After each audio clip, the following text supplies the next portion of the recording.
শহরটা একই রকম আছে, কিন্তু মানুষগুলো ভীষণভাবে পাল্টে গেছে। ঠিক ৮ বছর আগে এই তপ্ত পিচঢালা রাস্তা দিয়েই আমি নিঃস্ব হয়ে পালিয়েছিলাম। তখন আমার পকেটে ১ টাকাও ছিল না, কিন্তু পিঠে ছিল অপমানের এক বিশাল পাহাড়। আজ আমি ফিরেছি, তবে সেই অসহায় আরিয়ান হিসেবে নয়, বরং মেজর আরিয়ান হিসেবে। যারা আমাকে সেদিন মিথ্যে অপবাদে কলঙ্কিত করেছিল আর যারা আমার গায়ে থুতু ছিটিয়েছিল, তাদের প্রত্যেকের হিসেব চুকানোর সময় এখন সমাগত। আমার ব্যক্তিগত ডায়েরিতে প্রতিটা অপরাধীর নাম লাল কালিতে লেখা আছে। Just wait and watch. খেলা তো মাত্র শুরু হলো। গোধূলির শেষ আলোটুকু যখন ঢাকার আকাশ থেকে মুছে যাচ্ছে, ঠিক তখনই শাহজালাল আন্তর্জাতিক বিমানবন্দরের ভিআইপি গেট দিয়ে বেরিয়ে এলো এক দীর্ঘদেহী যুবক। তার পরনে ফিটফাট নেভি ব্লু ব্লেজার আর চোখে কালো সানগ্লাস। হাঁটার প্রতিটি পদক্ষেপে আভিজাত্য আর এক অদ্ভুত কঠোরতাই স্পষ্ট। তাকে ঘিরে আছে ৪ জন বডিগার্ড, যারা ক্ষণে ক্ষণে চারপাশ সতর্ক দৃষ্টিতে পর্যবেক্ষণ করছে। সাধারণ মানুষের ভিড়ের মাঝে সে যেন এক জ্বলন্ত আগ্নেয়গিরি। এই সেই আরিয়ান, যাকে ৮ বছর আগে নিজের সৎমা আর সৎ ভাইয়ের সাজানো চক্রান্তে ধর্ষণের কলঙ্ক মাথায় নিয়ে গ্রাম ছাড়তে হয়েছিল। আজ সে দেশের অন্যতম ক্ষমতাধর একজন আর্মি অফিসার। তার চোয়ালের হাড় শক্ত হয়ে আছে এক ভয়ঙ্কর প্রতিশোধের নেশায়। সে কোনো দয়া বা ক্ষমা করতে আসেনি, বরং সে এসেছে দীর্ঘদিনের পুঞ্জীভূত অন্যায়ের বিচার করতে। সালাম স্যার, আমি রহমত, সেই পুরনো ড্রাইভার। আপনাকে নিতে এসেছি। চিনতে পেরেছি রহমত কাকা, গাড়ি স্টার্ট দিন। তবে বাড়িতে যাওয়ার আগে আমি একবার আমাদের সেই পুরনো আলিশান বসতভিটার সামনে দিয়ে যাব। আমি স্বচক্ষে দেখতে চাই আমার নিজের সম্পদ এখন কার দখলে আছে। কালচে রঙের পাজরো গাড়িটা দ্রুত গতিতে বনানীর আভিজাত্য পেরিয়ে শহরের ব্যস্ত রাস্তার বুক চিরে ছুটছে। আরিয়ানের নির্লিপ্ত চোখ জানালার বাইরে স্থির হয়ে থাকলেও তার অবচেতন মন বারবার ফিরে যাচ্ছে সেই বিভীষিকাময় রাতে। সেই রাতের কথা মনে পড়লে এখনও তার ধমনীতে রক্ত টকবক করে ফুটে ওঠে। তার নিজের সৎমা আর সৎ ভাই সজল মিলে এক জঘন্য নাটক সাজিয়েছিল। পাড়ার লোকজন সেদিন তাকে জানোয়ার বলে গালি দিয়েছিল। আর তার জন্মদাতা বাবা, তিনি তো ছেলের কোনো কথা বিশ্বাসই করেনি, বরং লোকলজ্জার ভয়ে তাকে এক কাপড়ে বাড়ি থেকে ঘাড় ধাক্কা দিয়ে বের করে দিয়েছিলেন। বাবা, আপনি কি আজ খবর পেয়েছেন যে আপনার সেই চরিত্রহীন ছেলেটা ফিরে এসেছে? আমি জানি আপনি এখন পক্ষাঘাতগ্রস্ত হয়ে বিছানায় পড়ে ধুঁকছেন, আর আপনার সেই অতি আদরের স্ত্রী আর তার গুণধর ছেলে সজল আমার পৈতৃক সম্পত্তি দুহাতে লুটে পুটে খাচ্ছে। কিন্তু আপনাদের এই সুখের দিন ফুরিয়ে এলো বলে। গাড়িটা গিয়ে থামলো ধানমন্ডির একটা বিশাল ডুপ্লেক্স বাড়ির সামনে। গেটের উপর নেমপ্লেটে এখন বড় করে লেখা আছে সজল ভিলা। আরিয়ান গাড়ি থেকে নামলো না, সে কেবল জানালার গ্লাসটা একটু নামিয়ে বাড়িটার দিকে ঘৃণার দৃষ্টিতে তাকিয়ে রইল। ঠিক সে মুহূর্তে গেট দিয়ে হাসতে হাসতে বেরিয়ে আসতে দেখা গেল এক যুবতীকে। মেয়েটার নাম মিম। আরিয়ানের একসময়ে বাগদত্তা যে বিপদের দিনে আরিয়ানের পাশে থাকা তো দূরের কথা, তাকে অপমান করে সজলের হাত ধরেছিল। আরে সজল, শোনো না, তুমি এত চিন্তা করছো কেন? তোমার বাবার সব প্রপার্টি তো এখন তোমার নামে রেকর্ড করা হয়ে গেছে। ওই আপদটা তো নিশ্চিত এতদিন না খেতে পেয়ে কোনো ড্রেনে মরে পড়ে আছে। এখন আমরা শান্তিতে এই সাম্রাজ্য ভোগ করব। মিম, তোমার স্মৃতিশক্তি দেখছি অনেক বেশি দুর্বল হয়ে গেছে। ওই আপদটা মরে ভূত হয়নি মিম, বরং তোমার জম হয়ে ফিরে এসেছে। খুব শীঘ্রই তোমার এই হাসি মাখা মুখটা ফ্যাকাশে হয়ে যাবে। আরিয়ান ড্রাইভারকে নির্দেশ দিল সোজা হোটেলের দিকে যেতে। সে এখনই সরাসরি কারোর ওপর ঝাঁপিয়ে পড়বে না। সে শিকারী বাঘের মতো ধৈর্য ধরে জাল বুনবে, যাতে করে সব কয়টা ইঁদুর একসাথে খাঁচায় ধরা পড়ে। পরের দিন সকালে আরিয়ান পূর্ণ সামরিক পোশাকে নিজেকে সজ্জিত করলো। তার কাঁধের উজ্জ্বল স্টারগুলো ঘরের আলোতে চিকচিক করছে। আজকের গন্তব্য তার সেই পুরনো এলাকা, যেখানে তাকে প্রকাশ্যে রাস্তায় কান ধরে উঠবোস করানো হয়েছিল। আজ যখন এই ইউনিফর্ম পরে তোমাদের সামনে গিয়ে দাঁড়াবো, তখন দেখব কার কত বড় কলিজা আছে আমার দিকে আঙুল তোলার। ক্ষমতার আসল দাপট কাকে বলে তা আজ আমি হাতে কলমে বুঝিয়ে দেব। আরিয়ানের জিপ গাড়ি যখন সেই এলাকায় প্রবেশ করলো তখন চারিদিকে এক থমথমে নিস্তব্ধতা নেমে এলো।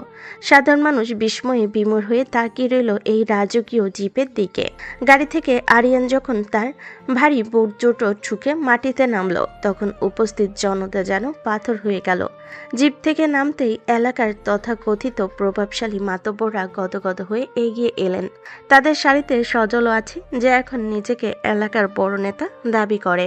আসসালামু আলাইকুম স্যার, আপনি হঠাৎ আমাদের এই সাধারণ এলাকায়? আমরা ধন্য হয়ে গেলাম স্যার। আমাদের কোনো সেবা করার সুযোগ দিলে কৃতজ্ঞ থাকব। সেবা তো অবশ্যই হবে সজল, অনেক যত্নের সাথে সেবা করা হবে। তুমি কি আমায় চিনতে পারছো না? একটু ভালো করে তাকিয়ে দেখো তো, এই মুখটা তোমার চেনা কিনা? আরিয়ান, তুই এইখানে এই পোশাকে কিভাবে? তোর ওই নোংরা জবান দিয়ে আমার নাম উচ্চারণ করার দুঃসাহস কিভাবে হলো সজল?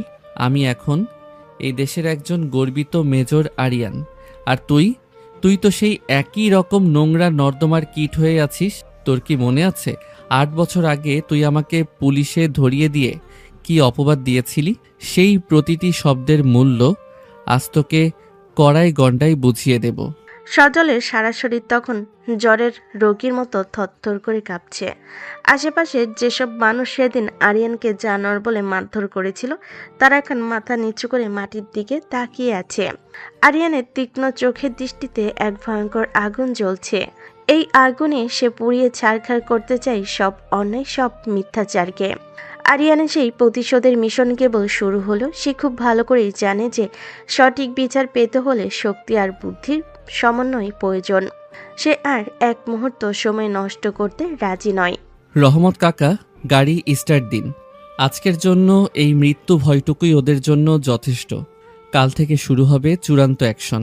একে একে সবাইকে অন্ধকার কুঠুরিতে পাঠাবো, যারা সেদিন সেই সাজানো ধর্ষণের নাটকে মূল ভূমিকা পালন করেছিল। আমি ফিরে এসেছি মানেই এখন বিচারের সূর্য উঠবে। গাড়ি স্টার্ট নিল আর আরিয়ান পেছনের আয়নায় দেখল সজল ভয়ে জ্ঞান হারিয়ে মাটিতে লুটিয়ে পড়েছে। আরিয়ানের ঠোঁটের কোণে তখন ক্রূর হাসির রেখা ফুটে উঠল, কিন্তু এই হাসি কেবল তুফানের আগের স্তব্ধতা। আসল নাটক তো এখনো শুরুই হয়নি। পরবর্তী ধাপে সে তার জন্মদাতা বাবার মুখোমুখি হবে এবং তাকে চোখে আঙ্গুল দিয়ে দেখিয়ে দেবে যে তার বড় ছেলে অপয়া নয়, বরং তার গর্ব ছিল। আরিয়ানের ভেতরে থাকা সেই প্রতিশোধ পরায়ণ যুবক আজ পুরো শহরটাকে নিজের হাতের মুঠোয় নিতে প্রস্তুত। হোটেলের অন্ধকার ঘরে আরিয়ান একাকী বসে আছে। ল্যাপটপের নীল আলোয় তার মুখটা অদ্ভুত দেখাচ্ছে। জানালার বাইরে বৃষ্টির শব্দ ছাপিয়ে তার মাথায় ঘুরপাক খাচ্ছে 8 বছর আগে সেই অভিশপ্ত রাত। সজল আর রাহেলা বেগম যখন চক্রান্তের জাল বিছিয়েছিল তখন আরিয়ান বুঝতেই পারেনি তার খুব কাছের মানুষগুলোই তার পেছনে ছুরি মারতে পারে। সেই রাতে কি ঘটেছিল তা নিয়ে আজও মানুষের মনে ধোঁয়াশা রয়ে গেছে। সেদিনে সেই মেয়েটিকে ছিল, তার পরিচয় আজও অনেকের কাছে অজানা। সজল ভেবেছিল সে সব প্রমাণ মিটিয়ে দিয়েছে, কিন্তু সে জানে না যে সত্যের এক ভয়াবহ দিক আছে যা সময়ের সাথে সাথে আরও শক্তিশালী হয়। রহমত কাকা, আপনি কি জানেন সেই রাতে মেয়েটি কেন হুট করে উধাও হয়ে গিয়েছিল? পুলিশ যখন তাকে খুঁজতে গিয়েছিল তখন সে বেমালুম গায়েব হয়ে গিয়েছিল। মানুষ ভেবেছিল আমি তাকে ভয় দেখিয়ে সরিয়ে দিয়েছি, কিন্তু আসল রহস্য তো অন্য জায়গায়। সজল সেদিন কেবল আমাকে ফাঁসায়নি, সে আরও বড় কোনো গেমে জড়িয়েছিল যার খেসারত এখনও এই শহর দিচ্ছে। আমি আর্মি ইন্টেলিজেন্সে থাকাকালীন এমন কিছু ফাইল দেখেছি যা সরাসরি সজলের এই বাগানবাড়ির সাথে কানেক্টেড। সেই ফাইলের নাম ছিল কোড এক্স। স্যার, আপনি কোড এক্স এর কথা বলছেন? আমি তো জানতাম ওটা কেবল একটা গুজব। এলাকার মানুষ বলে রাতের বেলায় বাগানবাড়ি থেকে কান্নার শব্দ আসে, কিন্তু কেউ কাউকে কখনো ঢুকতে বা বের হতে দেখা যায় না। সজল ইদানিং খুব বেশি নার্ভাস থাকে। সে মাঝে মধ্যেই একা একা বিড়বিড় করে, কার সাথে যেন কথা বলে, যেন কেউ একজন সবসময় তাকে অনুসরণ করছে। রহস্য কেবল সেখানেই না রহমত কাকা। মিম কেন সজলকে বিয়ে না করে বছরের পর বছর এই বাড়িতে পড়ে আছে? আপনারা ভাবেন ওরা সুখে আছে, কিন্তু পর্দার আড়ালের গল্পটা অনেক বেশি নোংরা। মিম সজলকে ভালোবাসে না, সে সজলকে ব্ল্যাকমেইল করছে। কি নিয়ে ব্ল্যাকমেইল করছে সেটা জানতে পারলেই এই সাম্রাজ্য তাসের ঘরের মতো ভেঙে পড়বে। আর আমার এই ইউনিফর্মের পেছনে থাকা লড়াইটা কেবল ট্রেনিংয়ের গল্প নয়। আমি যখন বর্ডার এরিয়ায় পোস্টিংয়ে ছিলাম তখন এক বৃদ্ধের দেখা পেয়েছিলাম, যিনি আমাকে একটি ডায়েরি দিয়েছিলেন। সেই ডায়েরিতে আমার বাবার নামে এমন কিছু লেখা আছে যা পড়লে আপনার পায়ের তলার মাটি সরে যাবে।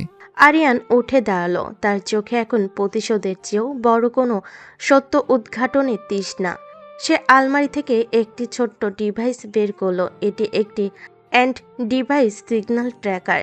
সে জানে সজল আজ রাতে কোনো এক বিশেষ ব্যক্তির সাথে দেখা করতে যাবে, যার পরিচয় আজ পর্যন্ত কেউ জানতে পায়নি। আরিয়ান কালো জ্যাকেটটা গায়ে জড়িয়ে নিঃশব্দে হোটেলের পেছনে দরজা দিয়ে বেরিয়ে গেল। তার প্রতিটি পদক্ষেপ ছিল মাপা। সে জানে তাকে ফলো করা হচ্ছে। অন্ধকার গলি দিয়ে হাঁটার সময় সে লক্ষ্য করলো একটি কালো গাড়ি তাকে অনুসরণ করছে। এসো, তোমাদের জন্যই তো আমি অপেক্ষা করছি। 8 বছর আগে তোমরা আমাকে একা পেয়েছিলে, কিন্তু আজ তোমরা জানো না তোমাদের পেছনে কে আছে। যারা ভাবছে তারা আমাকে পাহারা দিচ্ছে, তারা আসলে নিজের মরণ ফাঁদে পা দিচ্ছে। সজল, তোমার ওই গোপন পার্টনারকে আজ আমি টেনে বের করবই। আরিয়ান গাড়ি নিয়ে শহরের উপকণ্ঠে এক পরিত্যক্ত গুদামের সামনে এসে থামল। সেখানে কোনো আলো নেই, কেবল ঝিঁঝি পোকার ডাক। হঠাৎ এক দীর্ঘশ্বাস শোনার মতো শব্দ হলো। আরিয়ান পকেট থেকে একটা টর্চ বের করে দেওয়ালে আলো ফেলতেই দেখলো সেখানে রক্ত দিয়ে লেখা ফিরে এলে কেন। আরিয়ান ঘাবড়ালো না, বরং সে ধীর স্থিরভাবে গুদামের ভেতরেই ঢুকে গেল।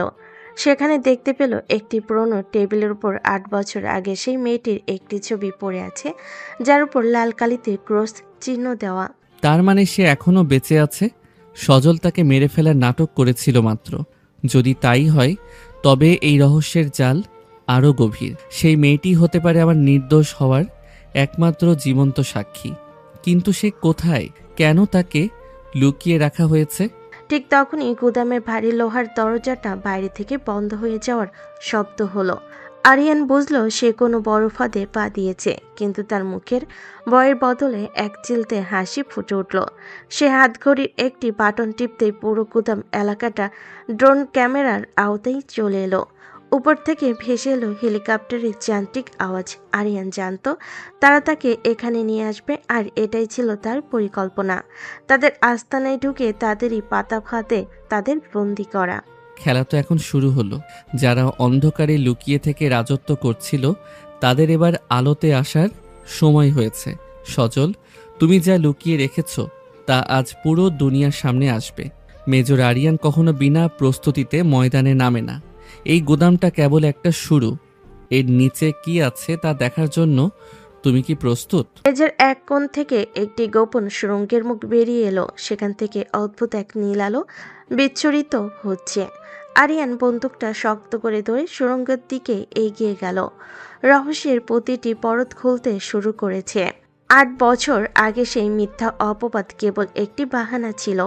আসল উদ্দেশ্য ছিল আরিয়ানকে তার পথ থেকে সরিয়ে দেওয়া। কিন্তু কেন? সেই কেনর উত্তর খুঁজতে আরিয়ান এখন অন্ধকারের গভীরে নামছে। সুড়ঙ্গের ভেতর জমাট বাঁধা অন্ধকার। দেওয়াল বেয়ে চুইয়ে পড়ছে নোনা জল। আরিয়ানের হাতে থাকা শক্তিশালী টর্চের আলো সেই অন্ধকারকে চিরে সামনে এগোচ্ছে। কিছু দূর যাওয়ার পর সে থমকে দাঁড়ালো। সামনে একটা বিশাল লোহার খাঁচা, যার ভেতরে স্তূপ করে রাখা আছে শত শত পুরনো ফাইল আর কিছু ভাঙা ইলেকট্রনিক্স ডিভাইস। আরিয়ান একটা ফাইলের উপর ধুলো ঝেড়ে আলো ফেলতেই তার চোখ কপালে উঠল। ফাইলের উপর বড় বড় করে লেখা আছে পুনর্জন্ম। তার নিচে আরিয়ানের বাবার সই, যে বাবাকে আরিয়ান আজীবন একজন সৎ ব্যবসায়ী হিসেবে জেনে এসেছে। তার সই এমন একটা অন্ধকার সুড়ঙ্গর গোপন নথিতে কি করছে? এটা অসম্ভব। বাবা তো কখনো এসবের সাথে যুক্ত থাকতে পারেন না। তবে কি রাহেলা বেগম বাবাকেও কোনো মরণ ফাঁদে আটকে রেখেছেন? সজল কি কেবল শিখণ্ডী হিসেবে সামনে কাজ করছে? এই সুড়ঙ্গের শেষ কোথায় আমি দেখেই ছাড়ব। রহস্যের জাল যত গভীর হচ্ছে ততই মনে হচ্ছে 8 বছর আগের সেই রাতের ঘটনা কেবল কোনো সাধারণ পারিবারিক বিবাদ ছিল না। ওটা ছিল আমাকে এই সত্য থেকে দূরে রাখার একটি সুপরিকল্পিত চাল। আরিয়ান সুড়ঙ্গর আরো গভীরে প্রবেশ করলো। হঠাৎ তার কানে এলো এক অদ্ভুত শব্দ। কেউ যেন খুব নিচু স্বরে কোনো এক প্রাচীন সুরে গুনগুন করে গাইছে। শব্দটা অনুসরণ করে এগোতেই সে দেখল সুড়ঙ্গর শেষ মাথায় একটা ছোট্ট ঘর, যা কাঁচ দিয়ে ঘেরা। সেই কাচের ঘরের ভেতরে আবছা আলোয় দেখা যাচ্ছে এক নারীকে। তার চুলে পাক ধরেছে, পরনে জীর্ণ পোশাক। নারীটি দেওয়ালে এক মনে কিছু একটা লিখে চলেছে। আরিয়ান টর্চের আলো ঘরের উপর ফেলতে স্তম্ভিত হয়ে গেল। সেই নারী আর কেউ নয়, 8 বছর আগে সেই মেয়েটি শায়লা, যাকে পুরো দুনিয়া জানে সে মারা গেছে। শায়লা, তুমি বেঁচে আছো? কিন্তু কিভাবে? সজল তো আদালতকে মেডিকেল রিপোর্ট দেখিয়েছিল যে তুমি বিষপানে আত্মহত্যা করেছো। তবে এই বন্দিশালা কেন? শায়লা, আমার দিকে তাকাও। আমি আরিয়ান। আমাকে চিনতে পারছো? শায়লা ধীরে ধীরে মাথা তুলল। তার চোখে কোনো আবেগ নেই, কেবল গভীর এক শূন্যতা।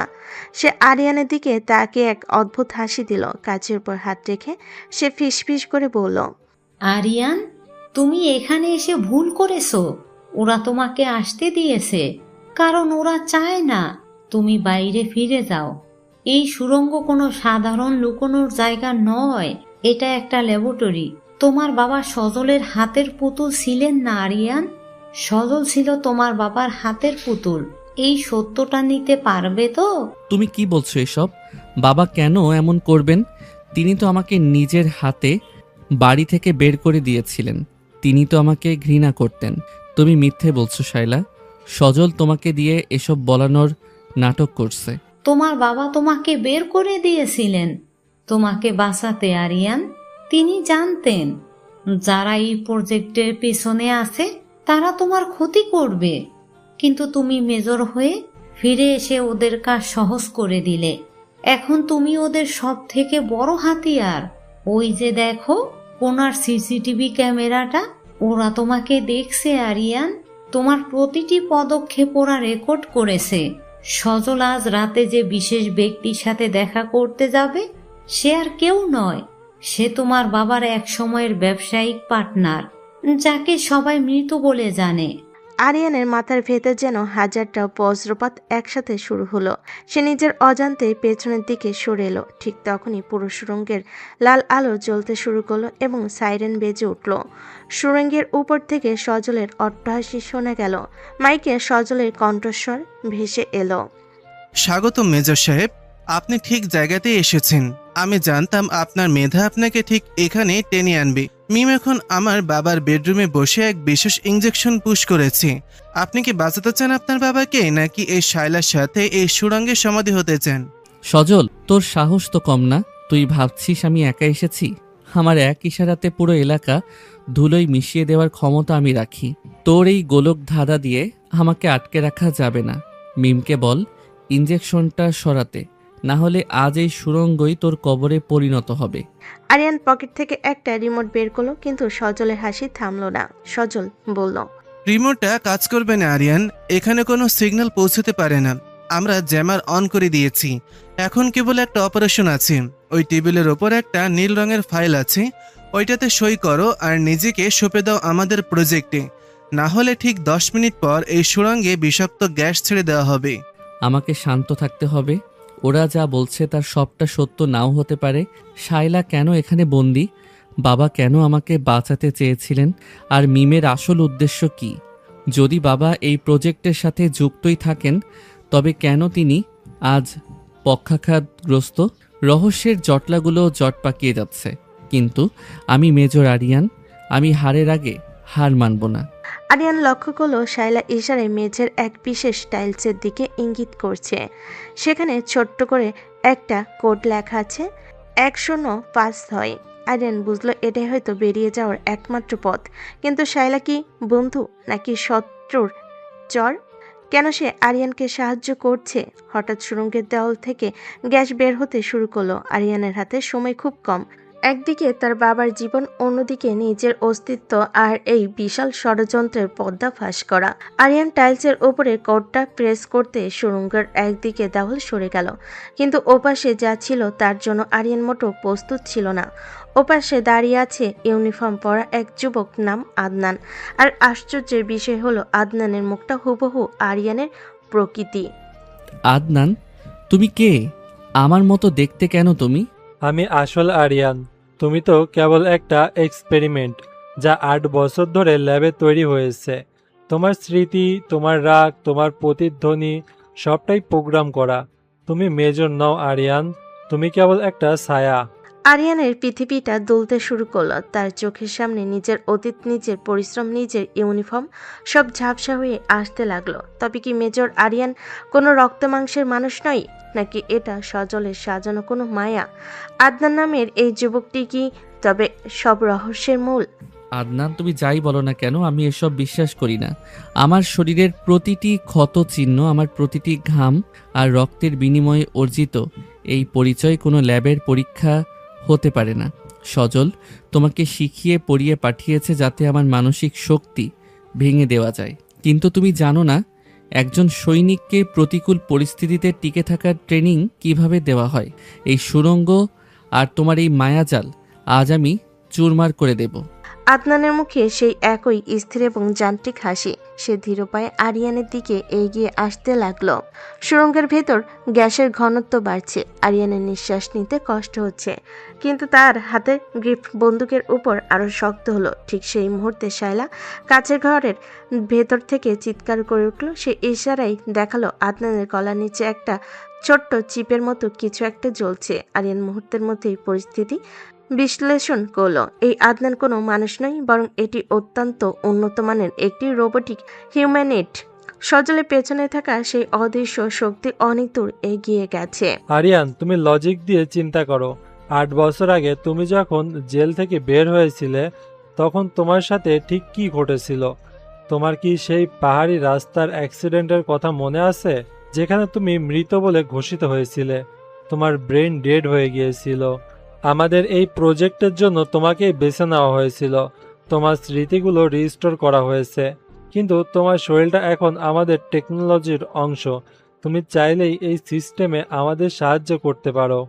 যথেষ্ট হয়েছে আদনান। যদি আমি তোমাদের টেকনোলজিও হয়ে থাকি, তবে সেই টেকনোলজির কন্ট্রোল এখন আমার হাতে। আমি কোনো প্রোগ্রাম করা রোবট নই। আমি একজন মানুষ যার হৃদয়ে এখনো প্রতিশোধের আগুন জ্বলছে। আরিয়ানার এক মুহূর্ত দেরি না করে আদনানের গলার ওই চিপ লক্ষ্য করে নিখুঁত নিশানায় গুলি ছুড়ল। এক তীব্র যান্ত্রিক আওয়াজ করে আদনান থমকে দাঁড়ালো। তার চোখ থেকে নীল আলো বের হতে শুরু করলো এবং মুহূর্তের মধ্যে সে অকেজ হয়ে মেঝেতে পড়ে গেল। আরিয়ান দ্রুত শায়লার কাছের ঘরটা ভেঙে তাকে বের করে নিয়ে এলো। সুড়ঙ্গর এক কোণে থাকা ল্যাপটপ সে তুলে নিল, যেখানে প্রজেক্ট পুনর্জন্মের সব ডেটা ব্যাকআপ করা আছে। এখন তাকে দ্রুত এই সুড়ঙ্গ থেকে বের হতে হবে, কারণ সেলফ ডিস্ট্রাকশন মোড অন হয়ে গেছে। আরিয়ান, জলদি চলো। সজল আর মিম এখন তোমার বাবার ঘরে। তারা কেবল তোমার বাবাকে মারতে চায় না, তারা তোমার বাবার ফিঙ্গারপ্রিন্ট ব্যবহার করে আন্তর্জাতিক ব্যাংকের এক বিশাল ট্রানজ্যাকশন কমপ্লিট করতে চায়।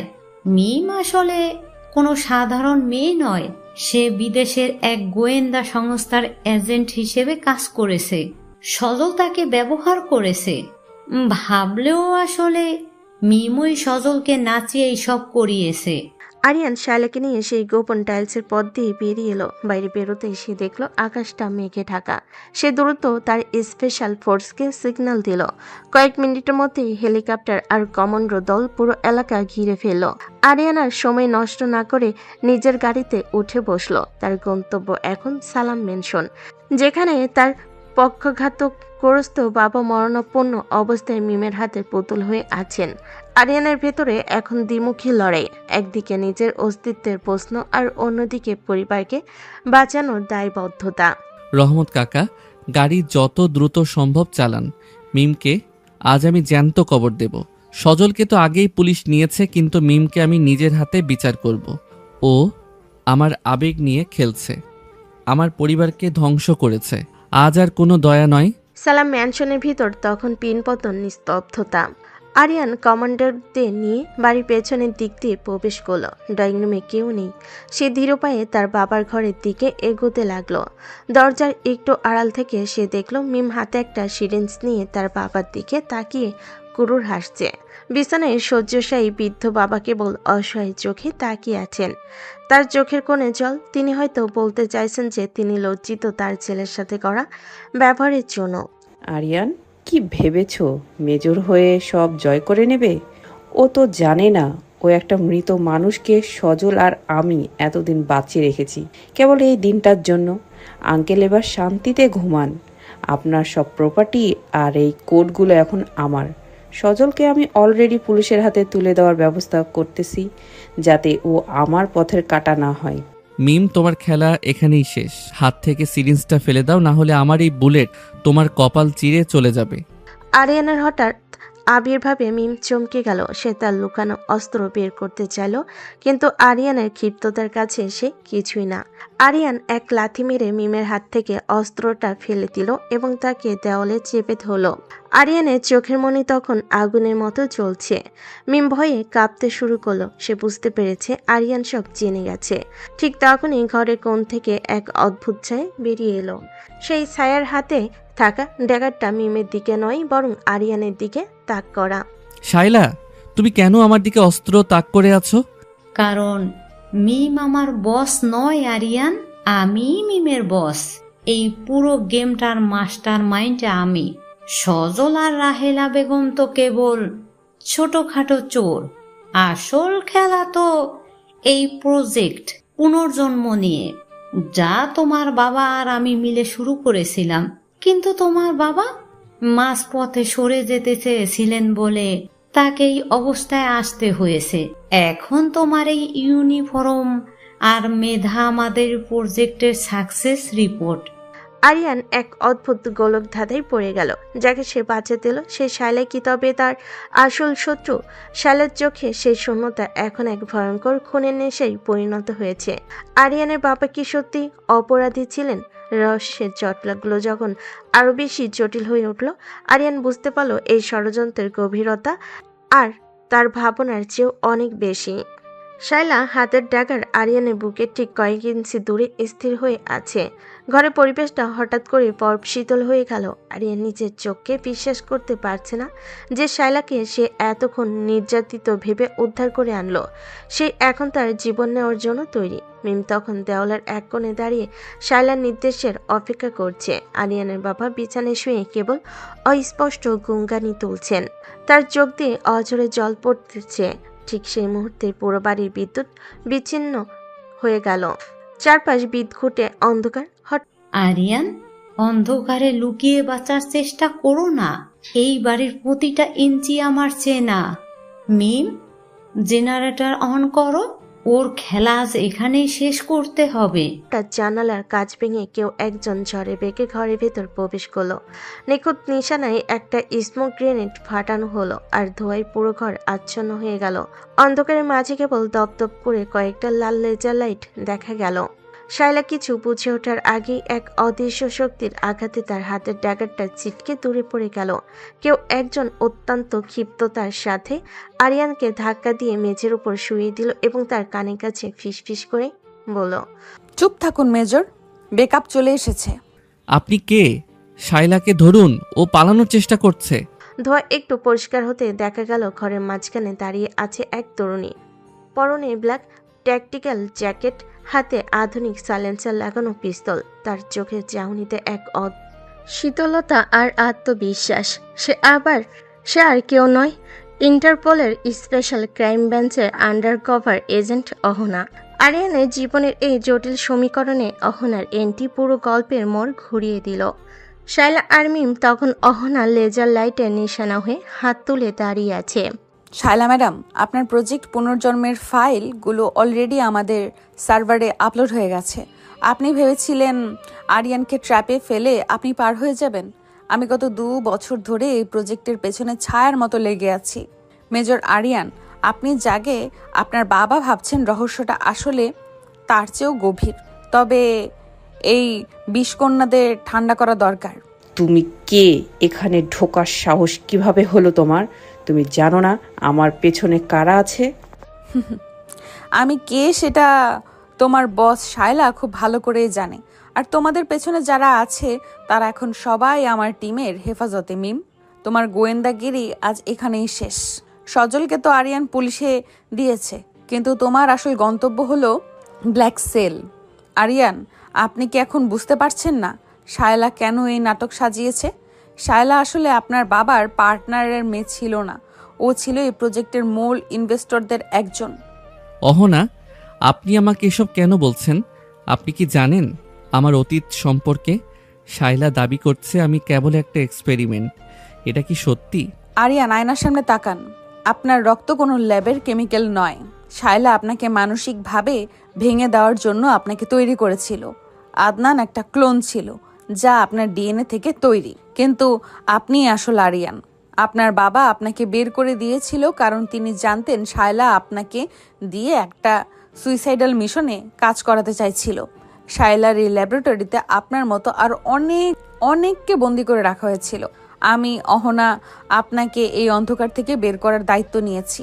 শায়লা তখন পাগলের মতো হাসতে শুরু করলো। সে অহনার দিকে তাকিয়ে বলল, অহনা, তুমি কি ভেবেছো তুমি জিতে গেছো? আরিয়ানের বাবা শরীরে যে ইঞ্জেকশন মিম দিয়েছে তার অ্যান্টিডোট কেবল আমার কাছে আছে।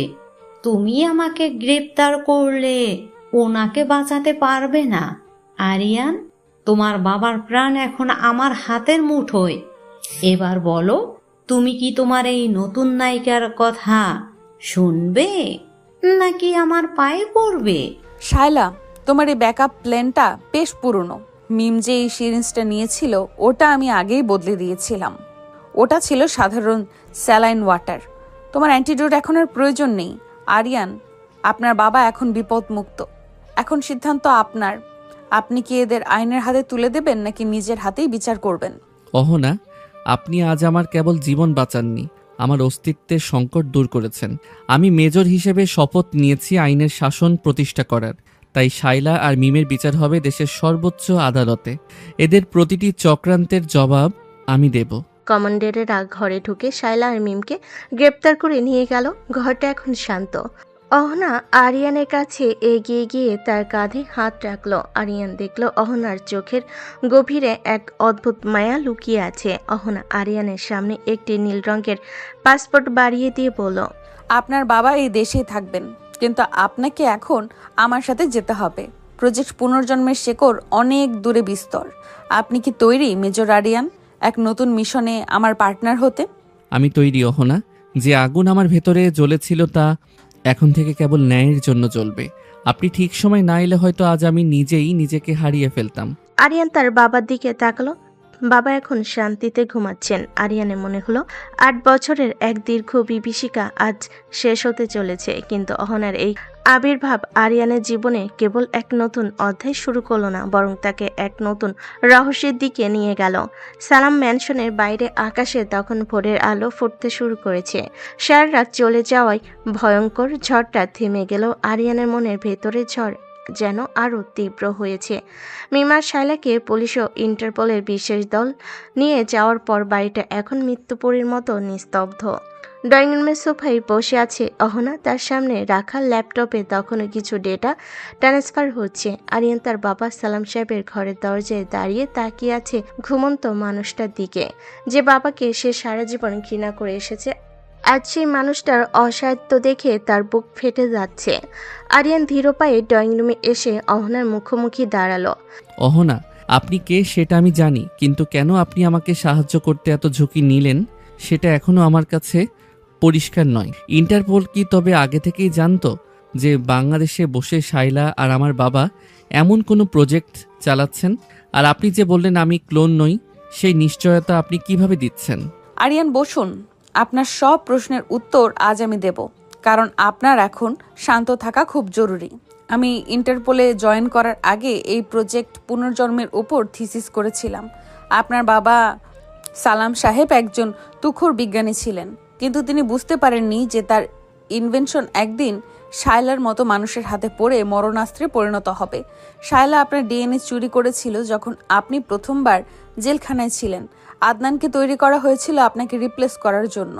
সজল কেবল চেয়েছিল সম্পত্তি, কিন্তু শায়লা চেয়েছিল এমন একটা আর্মি অফিসার যে হবে সুপার হিউম্যান এবং যার কোনো ইমোশন থাকবে না। কিন্তু আপনি সেই ল্যাবের অংশ নন আরিয়ান। আপনি একজন সার্ভাইভার। আপনার ভেতরে যে জেদ আর দেশপ্রেম, সেটা কোনো ল্যাবে তৈরি করা সম্ভব নয়। তাহলে আদনান যে আমাকে পাহাড়ি রাস্তার সেই অ্যাক্সিডেন্টের কথা বলল, আমার মনে আছে আমি রক্তাক্ত অবস্থায় পড়েছিলাম এবং তারপর সব অন্ধকার হয়ে গিয়েছিল। সেই স্মৃতিটা কি তবে মিথ্যে? স্মৃতিটা সত্য আরিয়ান, কিন্তু তার পরের অংশটা সাজানো। শায়লা আপনাকে সেই পাহাড় থেকে তুলে এনেছিল চিকিৎসার জন্য নয়, বরং পরীক্ষা করার জন্য। কিন্তু আপনার উইল পাওয়ার এত বেশি ছিল যে আপনি ওদের ড্রাগের প্রভাব কাটিয়ে পালিয়ে যেতে সক্ষম হয়েছিলেন। তারপর আপনি নিজের পরিচয় বদলে সেনাবাহিনীতে যোগ দেন। শায়লা তখন আপনাকে হন্যে হয়ে খুঁজেছিল, কিন্তু মেজর হওয়ার পর আপনি ওদের ধরাছোঁয়ার বাইরে চলে যান। তাই ওরা সজলকে ব্যবহার করে আপনাকে আবার বাড়িতে ফিরিয়ে এনেছিল, যাতে আপনাকে বন্দি করা যায়। আমি আপনাকে অনেক দিন ধরে ট্র্যাক করছিলাম, কারণ আমি জানতাম আপনি একমাত্র ব্যক্তি যিনি এই চক্রকে ভেতর থেকে ধ্বংস করতে পারবেন। আরিয়ান জানালার দিকে তাকিয়ে একটা দীর্ঘশ্বাস ফেলল। তার সারা জীবনের লড়াইটা যেন এক নিমিষেই ছোট হয়ে গেল। সে ভাবতো সে একাই সব করেছে, কিন্তু পদ্মার আড়াল থেকে অহনার মতো কেউ তাকে পাহারা দিচ্ছিল। ঠিক এই সময় রহমত কাকা ঘরে ঢুকলেন, তার হাতে এক কাপ গরম চা। রহমত কাকা আরিয়ানের দিকে তাকিয়ে এক অদ্ভুত দৃষ্টিতে হাসলেন। স্যার, আপনি ছোটবেলা থেকেই জেদি ছিলেন, কিন্তু আজ আপনার এই মেজর ইউনিফর্ম দেখে আমার খুব তৃপ্তি লাগছে। তবে স্যার, অহনা ম্যাডাম যা বলছে তা কেবল অর্ধেক সত্য, বাকি অর্ধেক এই বাড়িতেই কোথাও লুকিয়ে আছে। সালাম সাহেব, আলমারির পেছনে একটা লকার আছে, যার চাবি আপনার মা মারা যাওয়ার আগে আমাকে দিয়ে গিয়েছিলেন। তিনি বলেছিলেন যেদিন আরিয়ান ফিরে আসবে সেদিন যেন এটা তাকে দেই। মায়ের দেওয়া লকার আপনি আগে বলেননি কেন রহমত কাকা? সময় হয়নি স্যার। শায়লা আর মিম এই বাড়িতে প্রতিটা দেওয়ালে আড়ি পেতে বসেছিল, আজ তারা নেই, তাই আমি আপনাকে এটা দিচ্ছি। আরিয়ান রহমত কাকার কাছ থেকে ছোট্ট রূপালি চাবিটা নিল। সে দ্রুত তার বাবার ঘরে গেল এবং আলমারির পেছনে সেই গোপন লকারটা খুলল। ভেতরে একটা পুরনো ডায়েরি আর একটা মেমোরি চিপ রাখা আছে। আরিয়ান ডায়েরিটা খুলতে দেখল তার মায়ের হাতে লেখা। সেখানে লেখা আছে, আরিয়ান, যদি তুমি এই লেখাটা পড়ো তবে জানবে তোমার বাবা সালাম সাহেব অপরাধী নন। তিনি কেবল শায়লার বাবার কাছে ঋণী ছিলেন বলে এই প্রজেক্ট শুরু করেছিলেন, কিন্তু পরে যখন তিনি ভয়াবহতা বুঝতে পারেন তখন তিনি নিজেকে পরাঘাতগ্রস্ত হওয়ার অভিনয় করেন, যাতে তাকে দিয়ে আর কাজ করানো না যায়। তিনি 8 বছর ধরে এই বিছানায় শুয়ে অভিনয় করছেন কেবল তোমাকে বাঁচানোর জন্য। বাবা, আপনি তবে সব জানতেন? আপনি অভিনয় করছিলেন? আমি আপনাকে কত ভুল বুঝেছি। ঠিক সেই মুহূর্তেই বিছানা থেকে একটা হাত আরিয়ানের হাতটা জাপটে ধরল। আরিয়ান চমকে তাকিয়ে দেখল সালাম সাহেব চোখ মেলে তাকিয়ে আছেন। তার চোখে এখন আর সেই শূন্যতা নেই, বরং এক গভীর ক্ষমা আর মমতা। সালাম সাহেব ধীর স্বরে কথা বলতে শুরু করলেন। আরিয়ান, আমার বাবা, আমাকে ক্ষমা করিস। তোকে সেই রাতে বাড়ি থেকে বের না করলে শায়লা তোকে জ্যান্ত রাখতো না। আমি চেয়েছিলাম তুই এমন শক্তিশালী হ যাতে কেউ তোর ক্ষতি করতে না পারে। আজ তোকে এই ইউনিফর্মে দেখে আমার সব কষ্ট সার্থক হলো। বাবা, আপনি কথা বলতে পারছেন? আমি ভেবেছিলাম মিম আপনাকে ইনজেকশন দিয়ে চিরতরে স্তব্ধ করে দিয়েছে। অহনা মা অনেক আগেই এসে সব ব্যবস্থা করে দিয়েছিল। ও আমাকে শিখিয়ে দিয়েছিল সব সহ্য করতে। আরিয়ান, এই চিপটার ভেতরে শায়লার সব ইনভেস্টরদের লিস্ট আছে, যারা বিদেশের বিভিন্ন সরকারে উচ্চ পদে বসে আছে। এটা ইন্টারপোলকে দে, এই পৃথিবীটাকে বাঁচা। অহনা দরজায় দাঁড়িয়ে এই দৃশ্য দেখছিল। তার চোখেও আজ জল। সে এগিয়ে এসে আরিয়ানের পাশে দাঁড়ালো। আরিয়ান উঠে দাঁড়িয়ে অহনার দিকে তাকালো। তার ভেতরে এখন আর কোনো দ্বিধা নেই। সে জানে তার লক্ষ্য কি। আরিয়ান, আমাদের হাতে সময় কম। শায়লার গ্রেপ্তারের খবর পাওয়ার পর ওরা বাকি পার্টনাররা এখন গা ঢাকা দেওয়ার চেষ্টা করছে। আমাদের পরবর্তী মিশন ইউরোপে। আপনি কি সালাম সাহেবকে এই অবস্থায় রেখে আমার সাথে যেতে পারবেন? বাবা, এখন নিরাপদ। রহমত কাকা আর আমাদের স্পেশাল টিম এখানে থাকবে। অহনা, আমি তৈরি। যারা আমার পরিবারকে নিয়ে খেলেছে, যারা হাজার হাজার মানুষের জীবন নিয়ে ছিনিমিনি খেলছে, তাদের শেকড় উপড়ে না ফেলা পর্যন্ত মেজর আরিয়ান থামবে না। তবে চলুন, আমাদের প্লেন 2 ঘন্টা পর টেক অফ করবে। আজ থেকে আমরা কেবল পার্টনার নই, আমরা এই অন্যায়ের বিরুদ্ধে এক অজেয় শক্তি। আরিয়ান তার বাবা সালাম সাহেবকে জড়িয়ে ধরে বিদায় নিল। সে যখন বাড়ির প্রধান ফটক দিয়ে বেরিয়ে আসছিল তখন সকালে সূর্যটা টকটকে লাল হয়ে উঠেছে। আরিয়ানের কাঁধের স্টারগুলো সেই রোদে আরো বেশি উজ্জ্বল দেখাচ্ছে। গাড়িতে ওঠার আগে সে একবার পেছনে তাকালো। সালাম ম্যানশন এখন আর কোনো রহস্যের আস্থানা নয়, বরং এক মূর্তির ঘর। অহনা ড্রাইভিং সিটে বসে আরিয়ানের দিকে তাকিয়ে মুচকি হাসলো। আরিয়ান সিট বেল্ট বেঁধে নিয়ে সামনের দিকে তাকালো। তার জীবনের আসল যুদ্ধটা কেবল শুরু হতে যাচ্ছে। শাহজালাল আন্তর্জাতিক বিমানবন্দরের রানওয়েতে দাঁড়িয়ে আছে একটি বিশেষ সামরিক বিমান। ইঞ্জিনের গর্জন চারপাশের বাতাসকে ভারী করে তুলেছে। আরিয়ান এখন আর সেই আবেগপ্রবণ যুবক নয় যে কিছুক্ষণ আগে তার বাবার কাছে কেঁদেছিল। এখন তার পরনে ব্ল্যাক কমন্ডো, ট্যাকটিক্যাল গিয়ার, কোমরে হোলিস্টার আর চোখে সেই পরিচিত কালো সানগ্লাস। তার হাঁটার ভঙ্গিতে এখন ফুটে উঠেছে একজন মেজরের অদম্য অ্যাটিটিউড। অহনা তার পাশে এসে দাঁড়ালো, তার হাতে একটা অত্যাধুনিক ট্যাবলেট। আরিয়ান, খবর এসেছে। শায়লার প্রধান ইনভেস্টর দ্য ঘস্ট এখন থাইল্যান্ডের এক ব্যক্তিগত দ্বীপে গা ঢাকা দিয়েছে। সে জানে আপনি আর আমি ওর পেছনে লেগেছি। সে নিজেকে বাঁচাতে পুরো দ্বীপে মার্সেনারি সেনাবাহিনী মোতায়েন করেছে। মার্সেনারি? ওরা টাকার জন্য লড়ে, আর আমি লড়ি আমার অস্তিত্ব আর ন্যায়ের জন্য। অহনা, ওদের বলে দিন মেজর আরিয়ান কোনো দ্বীপে বেড়াতে যাচ্ছে না। আমি যাচ্ছি মৃত্যু পরোয়ানা নিয়ে। আমার টার্গেট ফিক্সড, আর আমার বুলেটে কোনো ক্ষমা নেই। বিমানটি যখন মেঘের বুক চিরে থাইল্যান্ডের দিকে উঠছে, আরিয়ান তখন তার বিশেষ সাবমেশিন গানটি চেক করে নিচ্ছে। তার চোখে দৃষ্টি স্থির এবং তীক্ষ্ণ। কয়েক ঘন্টা পর রাতের অন্ধকারে তারা সেই ব্যক্তিগত দ্বীপের কাছাকাছি পৌঁছালো। চারিদিকে উত্তাল সমুদ্র আর দ্বীপের উপর বসানো উচ্চ ক্ষমতা সম্পন্ন সার্চ লাইট। আরিয়ান, আমরা প্যারাশুটে করে ড্রপ করব, কিন্তু নিচের নিরাপত্তা ব্যবস্থা অত্যন্ত কড়া। লেজার সেন্সর আর অটোমেটিক টার্গেট গান দিয়ে পুরো সৈকত ঢাকা। সেই জন্যই তো আমরা সরাসরি সৈকতে নামবো না। অহন, আপনি পূর্ব দিক থেকে ডাইভারশন ক্রিয়েট করুন। আমি উত্তর দিকের পাহাড় দিয়ে ভেতরে ঢুকব। মনে রাখবেন, আজ রাতে এই দ্বীপে কোনো আলো জ্বলবে না। আমি অন্ধকারে রাজত্ব করতে আসছি। আরিয়ান বিমান থেকে ঝাঁপ দিল। বাতাসের গতিবেগকে উপেক্ষা করে সে নিখুঁতভাবে পাহাড়ের চূড়ায় ল্যান্ড করলো। নিচে দেখা যাচ্ছে ঘোস্টের বিলাসবহুল বাংলো, যেখানে সশস্ত্র পাহাড়দাররা টহল দিচ্ছে। আরিয়ান তার সাইলেন্সার লাগানো পিস্তলটা বের করলো। কোনো কথা নেই, কোনো সতর্ক বাণী নেই। নিখুঁত নিশানায় ট্যাগার চাপলো আরিয়ান। চোখের পলকেই দুজন পাহাড়দার নিঃশব্দে লুটিয়ে পড়ল। এখানে কেউ ঢুকেছে, অ্যালার্ট অ্যালার্ট। অ্যালার্ট দিয়ে লাভ নেই, কারণ তোমাদের জম অলরেডি তোমাদের সামনে দাঁড়িয়ে আছে। আরিয়ানের অ্যাকশন শুরু হলো। একের পর এক গার্ড এগিয়ে আসছে, কিন্তু আরিয়ানের ক্ষিপ্ততার সামনে কেউ দাঁড়াতে পারছে না। সে কেবল বন্দুক ব্যবহার করছে না, তার মার্শাল আর্ট মুভগুলো ছিল দেখার মতো। একজনের হাত মুচড়ে বন্দুক কেড়ে নিয়ে সে অন্যজনকে আঘাত করলো। তার প্রতিটি মুভমেন্ট ছিল পাওয়ারফুল আর ক্যালকুলেটেড। বাংলোর ভেতরে থাকা দ্য ঘোস্ট সিসিটিভিতে আরিয়ানের এই তাণ্ডব দেখে ভয়ে ঘামতে শুরু করলো। মেজর আরিয়ান, থামুন। আপনি যা চাইবেন আমি তাই দেব। টাকা, ক্ষমতা, যা চান। 8 বছর আগে যখন আমাকে মিথ্যা কলঙ্ক দেওয়া হয়েছিল, তখন কি তোমার এই টাকা আমাকে সম্মান ফিরিয়ে দিতে পেরেছিল? ঘোস্ট, আজ তোমার কোনো ডিল কাজ করবে না। আমি টাকা নিতে আসিনি, আমি এসেছি হিসেব মেলাতে।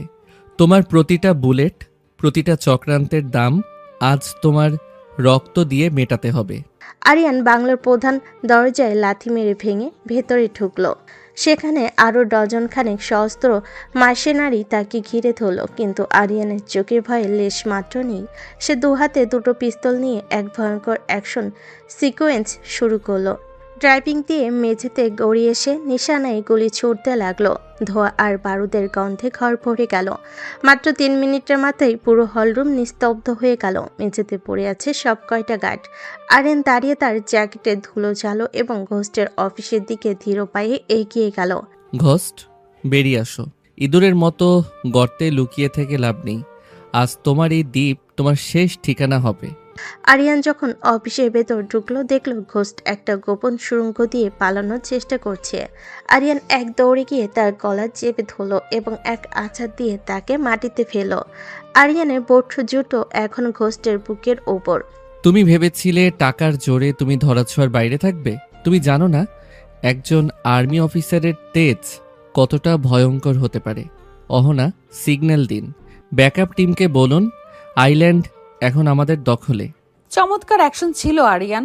আমি জানতাম আপনার অ্যাটিটিউডই হবে ওদের সব থেকে বড় ভয়। ঘোস্টের সব মেইন সার্ভার আমি হ্যাক করেছি। প্রজেক্ট পুনর্জন্মের সব রাঘব বোয়ালদের তথ্য এখন আমাদের হাতে। তোমাদের মতো আবর্জনাদের জায়গা ডাস্টবিনে নয়, বরং জেলের অন্ধকার কুঠুরিতে। কিন্তু তার আগে তোমার থেকে আমার কিছু ব্যক্তিগত তথ্য জানার আছে। আরিয়ানের চোখে সেই প্রতিহিংসা এখন এক বিচারকের মূর্তিতে রূপ নিয়েছে। কিন্তু হঠাৎ বাংলোর বাহিরের দিক থেকে এক বিশাল বিস্ফোরণের শব্দ হলো। অহনা আর আরিয়ান দুজনেই চমকে উঠল। দ্বীপের চারপাশ কাঁপিয়ে যখন বিশাল বিস্ফোরণটা হলো, তখন বাংলোর কাছের জানালাগুলো ভেঙে চুরমার হয়ে গেল। আগুনে লেলিহান শিখা আকাশের দিকে ধাবিত হচ্ছে। আরিয়ান মেঝের উপর ঘোস্টের বুকে পা দিয়ে দাঁড়িয়েছিল, কিন্তু ঝটকা সামলাতেই সে কিছুটা পিছিয়ে এলো। অহনা দ্রুত জানালার কাছে গিয়ে বাইরে তাকালো। তার চোখের মনি স্থির হয়ে গেল। দ্বীপের ঠিক দক্ষিণ দিক থেকে যোগাযোগ টাওয়ার আর হেলিকপ্টার প্যাডটা এখন জ্বলন্ত ধ্বংসস্তূপ। তার মানে পালানোর সব রাস্তা সুপরিকল্পিতভাবে বন্ধ করে দেওয়া হয়েছে। অহনা, পজিশন নিন। এটা কোনো বাইরের হামলা নয়, বরং এটা সেলফ ডিস্ট্রাকশন সিস্টেম হতে পারে, অথবা অন্য কেউ আমাদের এখানে কবর দিতে চাইছে। ঘস্ট, এই বিস্ফোরণের মানে কি সত্যি? কথা বলো, না হলে তোমার মাথার খুলি আমি এখনই উড়িয়ে দেব। আমি তো আগেই বলেছিলাম মেজর সাহেব, আপনি বড় ভুল করেছেন। আমি তো কেবল এই প্রজেক্ট একটা মুখোশ ছিলাম। আসল নিয়ন্ত্রক তো অনেক বেশি শক্তিশালী। তারা চায় না আপনি বা অহনায় এখান থেকে জ্যান্ত ফিরে যান। এই দ্বীপের নিচে টনটন বিফলক রাখা আছে। আপনারা আমার সাথে পড়ে ছাই হয়ে যাবেন। মরে আমি যাব না ঘোস্ট, বরং মরবে তোমার এই নোংরা সাম্রাজ্য। অহনা, আমাদের হাতে আর কতক্ষণ সময় আছে? আরিয়ান, সিস্টেম বলছে পুরো দ্বীপটা 10 মিনিটের মধ্যে পানির নিচে চলে যাবে। সব কানেকশন বিচ্ছিন্ন। আমাদের ব্যাকআপ টিম এই বিস্ফোরণের কারণে দ্বীপে ল্যান্ড করতে পারবে না। আমাদের নিজেদেরই পথ খুঁজে নিতে হবে। আরিয়ান এক মুহূর্ত সময় নষ্ট করলো না। তার ভেতরে থাকা সেই মারকুটে আর্মি অফিসারের সত্তা এখন আরও জাগ্রত। সে ঘোস্টকে টেনে হিঁচড়ে নিয়ে বাংলার পেছনের দিকে দৌড়াতে শুরু করলো। চারিদিকে শুধু আগুনের গোল্লা পড়ছে। আরিয়ানের অ্যাটিটিউড এখন দেখার মতো। তার চেহারায় ভয়ের ছিটেফোঁটা নেই, বরং এক অদম্য জেদ ফুটে উঠেছে। পথে কয়েকজন অবশিষ্ট গার্ড তাদের আটকানোর চেষ্টা করলো, কিন্তু আরিয়ান যেন এক জীবন্ত তুফান। সে এক হাতে সাব মেশিন গান চালাচ্ছে আর অন্য হাতে ঘোস্টকে নিয়ন্ত্রণ করছে। তার প্রতিটি বুলেট নিখুঁতভাবে শত্রুর কপাল ভেদ করে যাচ্ছে। অহনা, ওই দেখুন, পাহাড়ের ঢালে একটা ছোট স্পিড বোট ঢাকা দেওয়া আছে। ওটাই আমাদের শেষ ভরসা। আপনি আগে যান, আমি কভার দিচ্ছি। আগুনের তাপ বাড়ছে। আরিয়ান লক্ষ্য করলো পাহাড়ের উপর থেকে বড় বড় পাথর ধসে পড়ছে। সে অহনাকে পাহাড় দিয়ে বোটের কাছে নিয়ে গেল, কিন্তু ঠিক তখনই পাহাড়ের ওপর থেকে একজন রহস্যময় ব্যক্তিকে দেখা গেল। তার পরনেও সামরিক পোশাক, কিন্তু মুখে মাস্ক। সে হাতে থাকা স্নাইপার রাইফেল দিয়ে আরিয়ানের দিকে নিশানা তাক করলো। আরিয়ান, নিচে নামুন। স্নাইপার! আরিয়ান সেকেন্ডের ভগ্নাংশের মধ্যে মাটিতে স্লাইড করে সরে গেল। স্নাইপারের বুলেটটা ঠিক তার কানের পাশ দিয়ে চলে গেল। আরিয়ান বুঝলো এই স্নাইপার সাধারণ কেউ নয়। সে দ্রুত পজিশন নিয়ে স্নাইপারের দিকে পাল্টা গুলি ছুড়ল। স্নাইপারটি পাথরের আড়ালে লুকিয়ে পড়ল। আরিয়ান তার অ্যাকশন মোডে ফিরে এসে বুক টান টান করে দাঁড়িয়ে চিৎকার করে উঠল, কাপুরুষের মতো ওপর থেকে গুলি চালানো বন্ধ করো। ক্ষমতা থাকলে সামনে আসো। মেজর আরিয়ানকে থামানোর মতো বুলেট এখনো পৃথিবীতে তৈরি হয়নি। স্নাইপারটি মাস্ক খুলে নিচে লাফিয়ে পড়ল। আরিয়ান অবাক হয়ে দেখল এটা আর কেউ নয়, বরং আদনানের সেই উন্নত সংস্করণ, যা সুড়ঙ্গে দেখা গিয়েছিল। তবে এর শরীরে কোনো যান্ত্রিক ভাব নেই। এটি অনেক বেশি নিখুঁত আর শক্তিশালী। আরিয়ান, আমি তো কেবল একটি রোবট নই, বরং আমি তোমার সব মেমোরির ব্যাকআপ। তুমি যা ভাবো আমি তা জানি। তোমার পরবর্তী মুভ কি হবে তাও আমার জানা। তুমি এই দ্বীপ থেকে যেতে পারবে না। অনেক হয়েছে মেমোরির খেলা। এবার দেখবে আসল হাড় মাংসের মানুষের শক্তি। টেকনোলজি দিয়ে লড়াই করা যায়, কিন্তু দেশপ্রেম আর জিত তৈরি করা যায় না। অহনা, আপনি বোট স্টার্ট দিন, আমি এই যান্ত্রিক জঞ্জালটাকে শেষ করে আসছি। শুরু হলো এক অসম লড়াই। আদনানের গতি মানুষের চেয়েও দূরত্ব, কিন্তু আরিয়ানের অভিজ্ঞতা তার চেয়েও অনেক বেশি। আরিয়ান তার মার্শাল আর্টার কমান্ডো ট্রেনিংয়ে সেরা মুভগুলো ব্যবহার করতে শুরু করলো। আদনানের এক সজোরে খুশিতে আরিয়ানের ঠোঁটের কোণ ফেটে রক্ত পড়তে লাগলো, কিন্তু আরিয়ান হাসলো। সেই হাসি ছিল তার ক্রূর আর ভয়ঙ্কর। সে আদনানের পা ধরে এক আছাড় মারল এবং তার কোমরে থাকা একটা ছোট্ট গ্রেনেড আদনানের জ্যাকেটে গেঁথে দিল। আলবিদা আদনান। মানুষের অনুকরণ করা সহজ, কিন্তু মানুষের মতো লড়াটা অনেক কঠিন। আরিয়ান এক দৌড়ে স্পিড বোর্ডে লাফিয়ে উঠল আর অহনার সাথে সাথে বোর্ডটা ফুল স্পিডে ছুটিয়ে দিল। পেছনে এক বিকট শব্দে আদনান 2.0 উড়ে গেল। পুরো দ্বীপটা তখন আগুনের কুণ্ডলিতে পরিণত হয়েছে। সাগরের ঢেউয়ের তোড়ে বোর্ডটা বিপজ্জনকভাবে তুলছে, কিন্তু আরিয়ান শক্ত হাতে হাল ধরে আছে। সে পেছনে তাকিয়ে দেখল দ্বীপটা ধীরে ধীরে আগুনের নিচে তলিয়ে যাচ্ছে। আমরা বেঁচে গেছি আরিয়ান, কিন্তু ঘোস্ট আমাদের সঙ্গে নেই। ও বিস্ফোরণে মারা গেছে। আমাদের সব তথ্য কি তবে হারিয়ে গেল? না অহনা, আমি ওর অফিস থেকে এই ড্রাইভটা সরাতে ভুলিনি। ঘোস্টের থেকেও বড় এই রহস্যের চাবিকাঠি এখন আমার হাতে।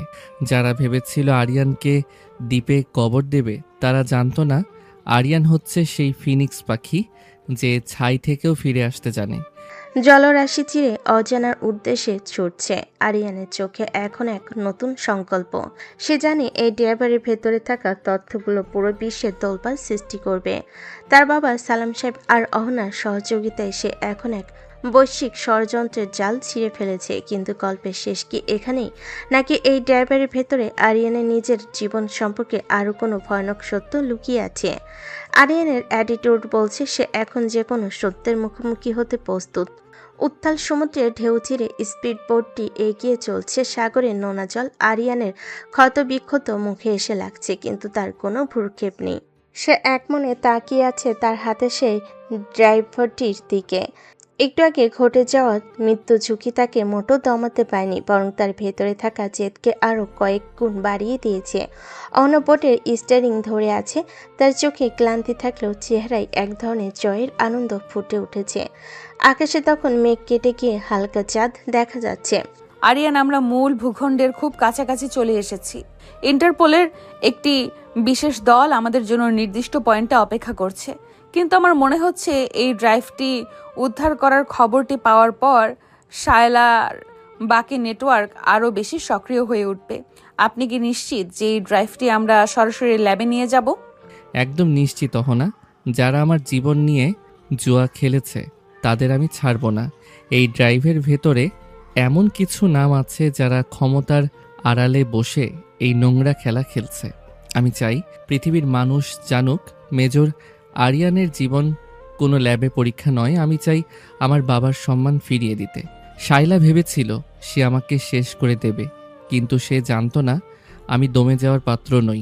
বোটটি যখন উপকূলে ভিড়ল তখন দেখা গেল সেখানে কালো রঙের কয়েকটা গাড়ি দাঁড়িয়ে আছে। গাড়ি থেকে নেমে এলো কয়েকজন ছোট বড় ব্যক্তি। তারা আরিয়ান আর অহনাকে স্যালুট করলো। আরিয়ান বোট থেকে নেমে তার বুটে ধুলো ঝালো। তার হাঁটার ভঙ্গিতে এখন রাজকীয় দাপট। সে সরাসরি গিয়ে গাড়ির পেছনে বসলো এবং ল্যাপটপটা অন করলো। ড্রাইভারটি ইনসাল্ট করার সাথে সাথেই স্ক্রিনে হাজার হাজার কোড ভেসে উঠতে লাগলো। হঠাৎ আরিয়ানের চোখ একটা ফোল্ডারের উপর আটকে গেল, যার নাম ছিল প্রজেক্ট ফিনিক্স। অহনা, এদিকে দেখুন। প্রজেক্ট ফিনিক্স নামে একটা আলাদা ফাইল আছে এখানে। এটার ভেতরে আমার মায়ের নাম কেন লেখা আছে? মা তো একজন সাধারণ গৃহিণী ছিলেন, তবে কি মাও এই ষড়যন্ত্রের কথা আগে থেকে জানতেন? অহনা ল্যাপটপের দিকে ঝুঁকে পড়ল। তার চেহারায় বিস্ময়ের ছাপ স্পষ্ট। সে ফাইলটা ওপেন করতে দেখল সেখানে আরিয়ানের মায়ের একটি ছবি এবং তার নিচে কিছু মেডিকেল রিপোর্ট। আরিয়ান বুঝতে পারল তার পরিবারের ইতিহাস যতটা সে জানে তার চেয়েও অনেক বেশি রহস্যময়। ঠিক সেই মুহূর্তেই আরিয়ানের ফোনে একটি অপরিচিত নম্বর থেকে কল এলো। আরিয়ান কলটি রিসিভ করতে ওপাশ থেকে রাশেদ নামের এক ব্যক্তির যান্ত্রিক কণ্ঠস্বর ভেসে এলো। মেজর আরিয়ান, আপনি ভাবছেন আপনি জিতে গেছেন? আপনি তো কেবল বড় বড় হাঙ্গরদের জালে পা দিয়েছেন। আপনার মায়ের মৃত্যু স্বাভাবিক ছিল না, তা তো আপনি ফাইল দেখেই বুঝেছেন। এবার আসল সত্যটা জানার জন্য প্রস্তুত হন। আপনার বাবার সালাম ম্যানশনে ফিরে যান। সেখানে মাটির নিচে এমন কিছু আছে যা আপনি কল্পনাও করতে পারবেন না। ড্রাইভটি আমাদের দিয়ে দিন, না হলে আপনার বাবাকে আপনি আর কোনো দিনও জীবিত দেখতে পাবেন না। রাশেদ, তুমি বলছো এসব? সামনে এসে কথা বলার সাহস নেই? আমার বাবাকে যদি এক চুলো স্পর্শ করার চেষ্টা করো তবে আমি পুরো শহরটা জ্বালিয়ে দেব। মনে রেখো, আমি এখন আর সেই অসহায় ছেলেটি নই। আমি মেজর আরিয়ান। তোমার হুমকি আমি পকেটে নিয়ে ঘুরি। ফোনটা কেটে গেল। আরিয়ানের চোয়ালের হাড় শক্ত হয়ে উঠল। সে ড্রাইভারটিকে নির্দেশ দিল গাড়িটি সরাসরি এয়ারপোর্টের দিকে নিয়ে যেতে। সে বাংলাদেশে ফিরবে। তার বাবার জীবন এখন সংকটে। অহনা আরিয়ানের হাতটা শক্ত করে ধরল। সে জানে আরিয়ান এখন কতটা অস্থির, কিন্তু আরিয়ানের অ্যাকশন করার ধরন সবসময় ঠান্ডা মাথায় হয়। আরিয়ান, মাথা গরম করবেন না। ওরা চায় আপনি ভয় পান। আমরা একসাথে বাংলাদেশে যাব। আমার দল আপনার বাবার বাড়ির চারপাশে অলরেডি পজিশন নিয়েছে। শায়লা জেলে থাকলেও তার দলবল এখনো বাইরে ছড়িয়ে আছে। আমাদের এখন খুব সাবধানে পা বাড়াতে হবে। ভয় আমি পাই না অহনা। আমার রাগটাই এখন আমার সব থেকে বড় শক্তি। যারা আমার মায়ের মৃত্যু নিয়ে খেলেছে তাদের আমি জ্যান্ত মাটির নিচে পুঁতে দেব। রহমত কাকাকে ফোন দিন। তাকে বলুন বাড়ির গেট যেন কোনোভাবেই খোলা না হয়। আমি ফিরছি। কয়েক ঘন্টা পর আরিয়ান আর অহনা বিশেষ বিমানে করে বাংলাদেশে পৌঁছালো। আরিয়ান যখন সালাম ম্যানশনে গেটে নামলো তখন তার হাতে একটি অটোমেটিক রাইফেল। সে সরাসরি তার বাবার ঘরের দিকে দৌড়ে গেল। ঘরে গিয়ে দেখলো সালাম সাহেব অবচেতন অবস্থায় বিছানায় পড়ে আছেন। রহমত কাকা এক কোণে হাত পা বাঁধা অবস্থায় আছেন। আরিয়ান দ্রুত রহমত কাকাকে মুক্ত করলো। স্যার, ওরা এসেছিল। ওরা ঘরের মেঝে খুঁড়ে কিছু একটা নিয়ে গেছে। আমি ওদের আটকাতে পারিনি। ওরা দেখতে ঠিক ওই আপনার মতোই ছিল। ওরা বলেছিল আসলে আরিয়ান তো মারা গেছে, এখন কেবল স্যার রাজত্ব করবে। ওরা এখনো বাড়ির ভেতরেই আছে। অহনা, আপনি ব্যাকআপ নিয়ে পেছনের দিকে যান। আমি মাটির নিচের সেই গোপন কুঠুরিতে যাচ্ছি। আজ কোনো রহস্য বাকি থাকবে না। আজ সব মিথ্যার অবসান হবে। আরিয়ান মেঝের সেই গোপন দরজাটা খুলে নিচে নামলো। সেখানে সে দেখলো কয়েকজন মুখোশধারী ব্যক্তি তার মায়ের আলমারি থেকে নেওয়া সেই মেটাল বক্স খোলার চেষ্টা করছে। আরিয়ান কোনো কথা না বলে সরাসরি গুলি চালাতে শুরু করলো। ঘরটা বারুদের গন্ধে ভরে গেল। আরিয়ানের অ্যাকশন আর অ্যাটিটিউড দেখে মনে হচ্ছিল সে একাই এক বিশাল বাহিনী। মুখোশধারীদের কুপকাত করে সে মেটাল বক্সটা হাতে নিল। বক্সটি খোলার পর আরিয়ান দেখলো সেখানে একটা ডিএনএ রিপোর্ট আছে যা 8 বছর আগের। এই রিপোর্ট অনুযায়ী আমি তো সালাম সাহেবের সন্তান নই। তবে কি আমার আসল পরিচয় অন্য কিছু? মিম আর শাইলা কি তবে আমাকে মিথ্যে অপবাদ দিয়ে বাড়ি থেকে বের করে দেওয়ার পেছনে অন্য কোনো কারণ ছিল? আরিয়ানের পায়ের শব্দ শুনে পেছনে অন্ধকার থেকে কেউ একজন হাততালি দিয়ে বেরিয়ে এলো। আরিয়ান রাইফেল তাক করে দেখলো সেখানে দাঁড়িয়ে আছে তার সৎমা রাহেলা বেগম, যাকে সে ভেবেছিল জেলেই আছে। রাহেলা বেগমের মুখে এক পৈশাচিক হাসি। আরিয়ান, তুমি বড় দেরি করে ফেলেছ। এই বাক্সের সত্যিটা জানলে তুমি নিজেই নিজেকে ঘৃণা করতে শুরু করবে। তুমি জানো তোমার আসল বাবা কে ছিল? সে ছিল এই প্রজেক্টের প্রতিষ্ঠাতা, যাকে তোমার এই সালাম সাহেবই খুন করেছিলেন। তোমাকে পালক ছেলে হিসেবে বড় করা হয়েছিল কেবল একটা এক্সপেরিমেন্ট হিসেবে। আরিয়ানের আকাশটা যেন ভেঙে পড়ল। তবে কি তার এতদিনের ঘৃণা আর ভালোবাসা সবটাই ভুল ছিল? রাহেলা বেগম কি সত্যি বলছে, নাকি এটাও নতুন কোনো চক্রান্ত? আরিয়ান তার রাইফেলের টিগারে আঙ্গুল রাখলো। সে আজ আর কোনো মিথ্যা শুনতে চায় না। সে চাই কেবল চূড়ান্ত সত্য। মাটির নিচের গোপন কুঠুরিটা এখন এক বিভীষিকাময় স্তব্ধতায় ডুবে আছে। দেওয়ালে ঝোলানো টিমটিমে আলোয় রাহেলা বেগমের কুটিল হাসিটা আরো ভয়ঙ্কর দেখাচ্ছে। আরিয়ানের হাতের রাইফেলটা সামান্য কেঁপে উঠল, কিন্তু সে পরক্ষণে নিজেকে সামলে নিল। তার মস্তিষ্ক এখন দ্রুত কাজ করছে। রাহেলা বেগম যা বলছেন তা যদি সত্য হয় তবে আরিয়ানের পুরো অস্তিত্বই এক বিশাল মিথ্যের উপর দাঁড়িয়ে আছে। তার মা বাবা, তার শৈশব, সব কিছু কি তবে একটা সাজানো ল্যাবরেটরি এক্সপেরিমেন্ট? রাহেলা বেগম, আপনার প্রতিটি কথা বিষের মতো, কিন্তু আমি জানি আপনি মিথ্যে বলতে ওস্তাদ। সালাম সাহেব আমার বাবা নন। এটা হয়তো আপনার সাজানো কোনো নতুন নাটক। তিনি আমাকে বাঁচানোর জন্য নিজের জীবন বাজি রেখেছেন, আর আপনি বলছেন তিনি খুনি? আমি এই জঞ্জাল মার্কা কথা বিশ্বাস করি না। বিশ্বাস করা না করা তোমার ব্যাপার আরিয়ান, কিন্তু সত্যিটা ওই মেটাল বক্সের ভিতরেই আছে। সালাম সাহেব জানতেন তুমি কার ছেলে। তিনি চেয়েছিলেন তোমাকে নিজের কবজায় রেখে এই প্রজেক্টের সব গোপন কোড হাতিয়ে নিতে। তোমার মা সেই সত্যটা জেনে গিয়েছিলেন বলেই তাকে মরতে হয়েছিল। তুমি যাকে নিজের মা ভেবে আজীবন সম্মান করেছো, সেই তো ছিল এই প্রজেক্টের একজন কেয়ারটেকার মাত্র। তোমার আসল জন্মদাত্রীকে ছিল তা তুমি কল্পনাও করতে পারবে না। আরিয়ান মেঝের উপর পড়ে থাকা সেই ডিএনএ রিপোর্টটা আবার হাতে নিল। রিপোর্টের পাতায় বড় বড় করে লেখা আছে সাবজেক্ট নাম্বার 01। তার মানে সে কোনো সাধারণ সন্তান নয়, বরং এই প্রজেক্টের প্রথম সফল উৎপাদন। আরিয়ানের ভেতরে সেই আর্মি অফিসার সত্তা এখন ভেঙে চুরমার হতে শুরু করেছে, কিন্তু তার অ্যাটিটিউড তাকে শক্ত থাকতে বাধ্য করছে। সে সজোরে রাহেলা বেগমের দিকে রাইফেল তাক করলো। আপনি খুব বেশি কথা বলছেন রাহেলা বেগম। আপনার এই বিষাক্ত মুখটা চিরতরে বন্ধ করে দেওয়ার সময় এসেছে। আপনি জেলে নেই কেন তার হিসেব আমি পরে নেব, কিন্তু এখন আপনার বিদায় ঘন্টা বাজছে। আরিয়ান যখন টিগারে আঙ্গুল রাখতে যাবে, ঠিক তখনই কোঠরির প্রবেশপথে অহনা এসে দাঁড়ালো। অহনার হাতেও বন্দুক, কিন্তু তার লক্ষ্য আরিয়ান বা রাহেলা বেগম নয়, বরং দেওয়ালের এক কোণে থাকা একটি গোপন ডায়নামাইট। আরিয়ান থামুন, রাহেলা বেগম একা নন। এই কুঠুরির নিচে এমন কিছু আছে যা ফাটলে পুরো সালাম ম্যানশন ধুলোয় মিশে যাবে। আরিয়ান, আপনি যা শুনেছেন তার সবটা বিশ্বাস করবেন না। রাহেলা বেগম আপনাকে উস্কানি দিচ্ছে যাতে আপনি ভুল কোনো পদক্ষেপ নেন। সালাম সাহেব এখন জ্ঞান ফিরে পেয়েছেন এবং তিনি সব বলতে প্রস্তুত। অহন, আপনি এই রিপোর্টের কথা জানতেন? আপনি জানতেন আমি সালাম সাহেবের রক্ত নই? কেন আমাকে আগে বলেননি? আমি জানতাম আপনি সালাম সাহেবের সন্তান নন, কিন্তু আপনার আসল পরিচয় জানার জন্য আমাদের এই মেটাল বক্সটা প্রয়োজন ছিল। আরিয়ান, আপনি কোনো ল্যাবের সৃষ্টি নন, বরং আপনি একজন রাজপুত্রের মতো মর্যাদাবান পরিবারের সন্তান, যাদের এই প্রজেক্টের মাধ্যমে বংশ করা হয়েছিল। সালাম সাহেব আপনাকে খুন করতে নয়, বরং আপনাকে রক্ষা করতে নিজের কাছে রেখেছিল। রাহেলা বেগম এই ষড়যন্ত্রের ছোট্ট একটা অংশ মাত্র। রাহেলা বেগম হঠাৎ একটা রিমোট বের করে অট্টহাসি দিয়ে উঠল। সে চিৎকার করে বলল, কেউ বাঁচবে না। আরিয়ান যদি আমার না হয়, তবে এই সত্য এই মাটির নিচেই চাপা পড়বে। সজল জেলখানায় পড়ছে, আর আমার জীবন তো আগেই শেষ। এবার তোমাদের পালা। রাহেলা বেগম রিমোটের বাটন প্রেস করার আগে আরিয়ান এক অদ্ভুত ক্ষিপ্ততায় তার কবজি লক্ষ্য করে গুলি ছুড়ল। রিমোটটা ছিটকে দূরে পড়ে গেল। অহনা দ্রুত এগিয়ে গিয়ে রাহেলা বেগমকে কাবু করল। আরিয়ান সেই মেটাল বক্সটা নিয়ে উপরে উঠে এলো। তার বাবার ঘরে গিয়ে দেখলো সালাম সাহেব ঢুকছেন। আরিয়ান তার সামনে গিয়ে হাঁটু গেড়ে বসলো। তার চোখে এখন সহস্র প্রশ্ন। আরিয়ান, আমি জানি তুই সব জেনে গেছিস।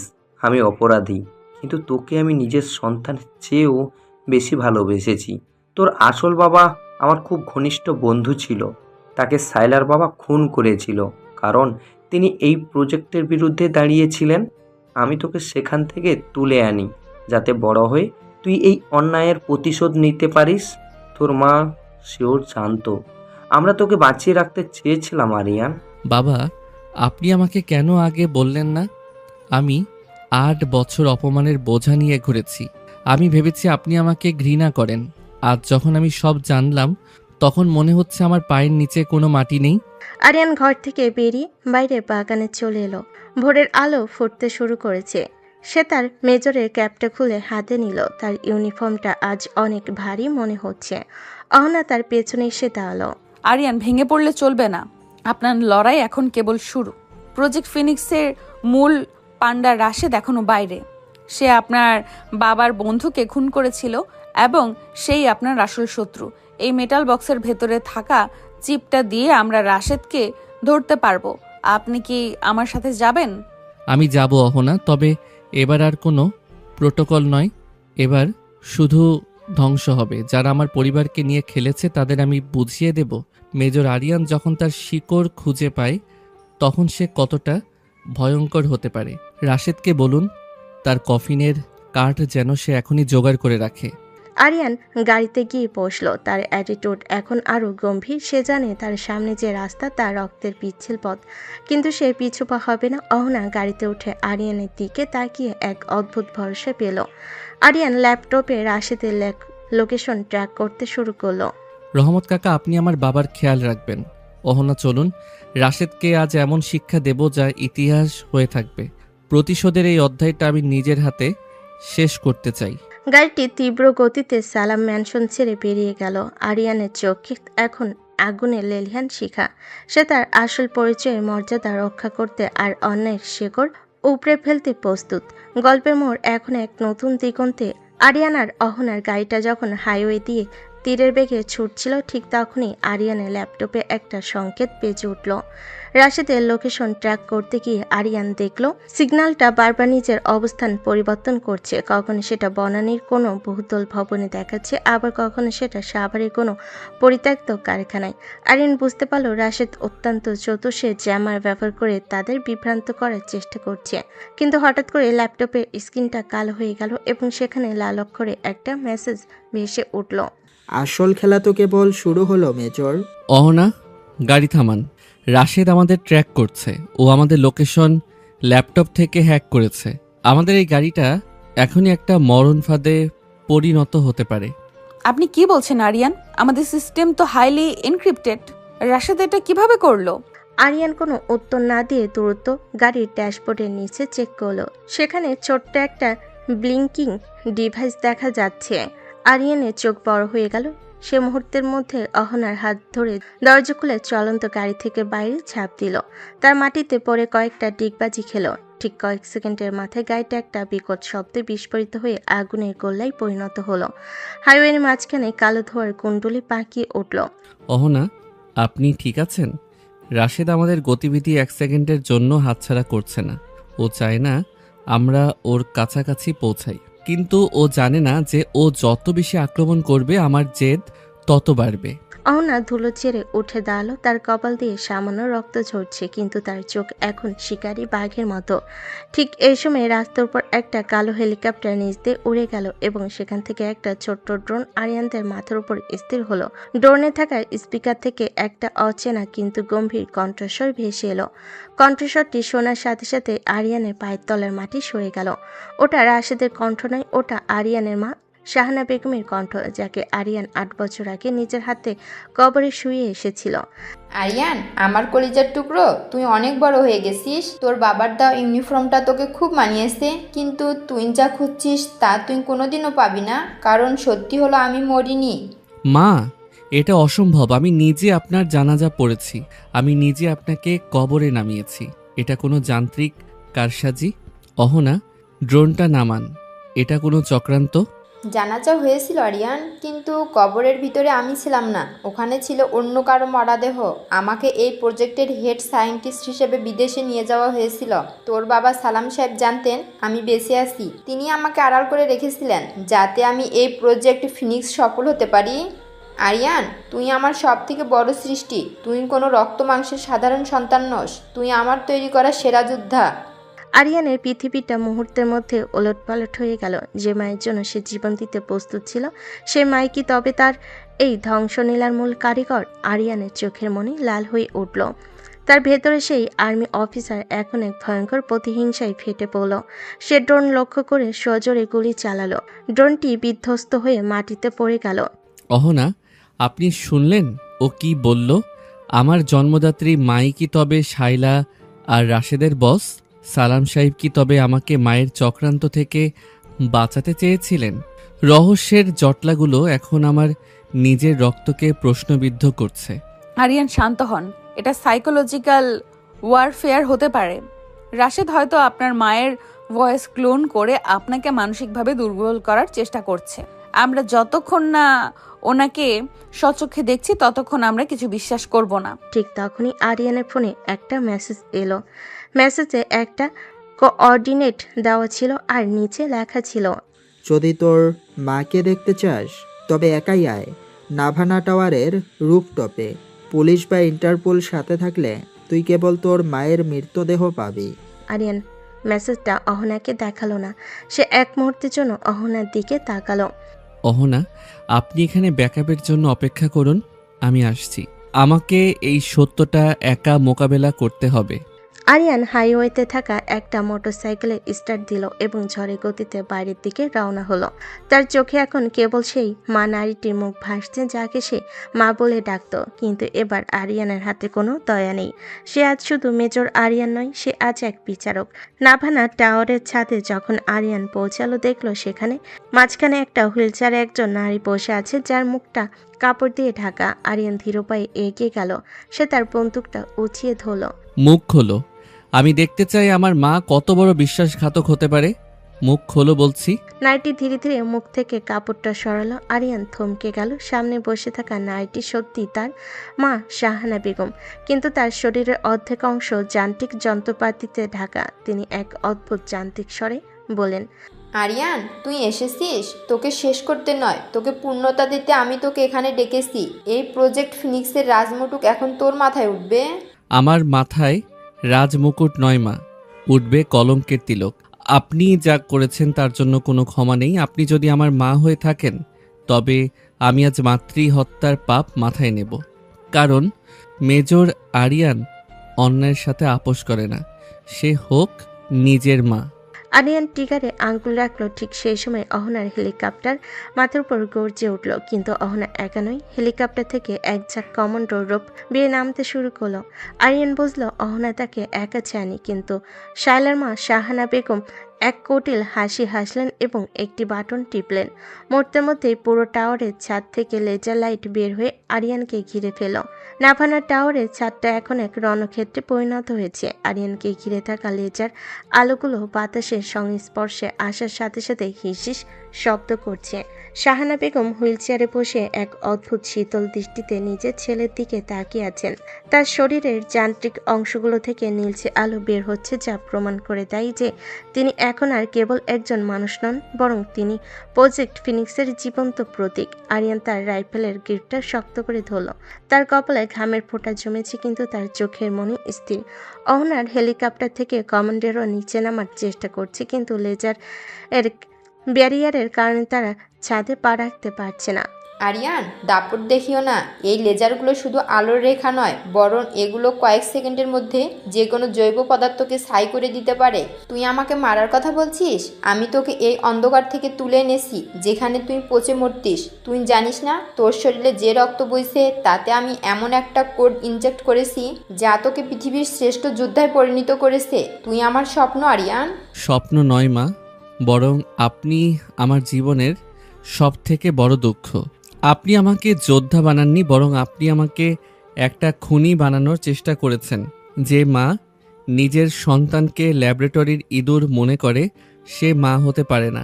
আমি যদি আপনার সৃষ্টি হয়ে থাকি, তবে আজ আমি সেই স্রষ্টাকেই ধ্বংস করব। আমার এই ইউনিফর্ম আমাকে শিখিয়েছে দেশ আর মানুষের উপরে কেউ নয়। আপনি আজ এক ভয়ঙ্কর অপরাধী। আরিয়ান লক্ষ্য করলো লেজারের উৎসটা শাহানা বেগমের হুইলচেয়ারের নিচে থাকা একটি ট্রান্সমিটার।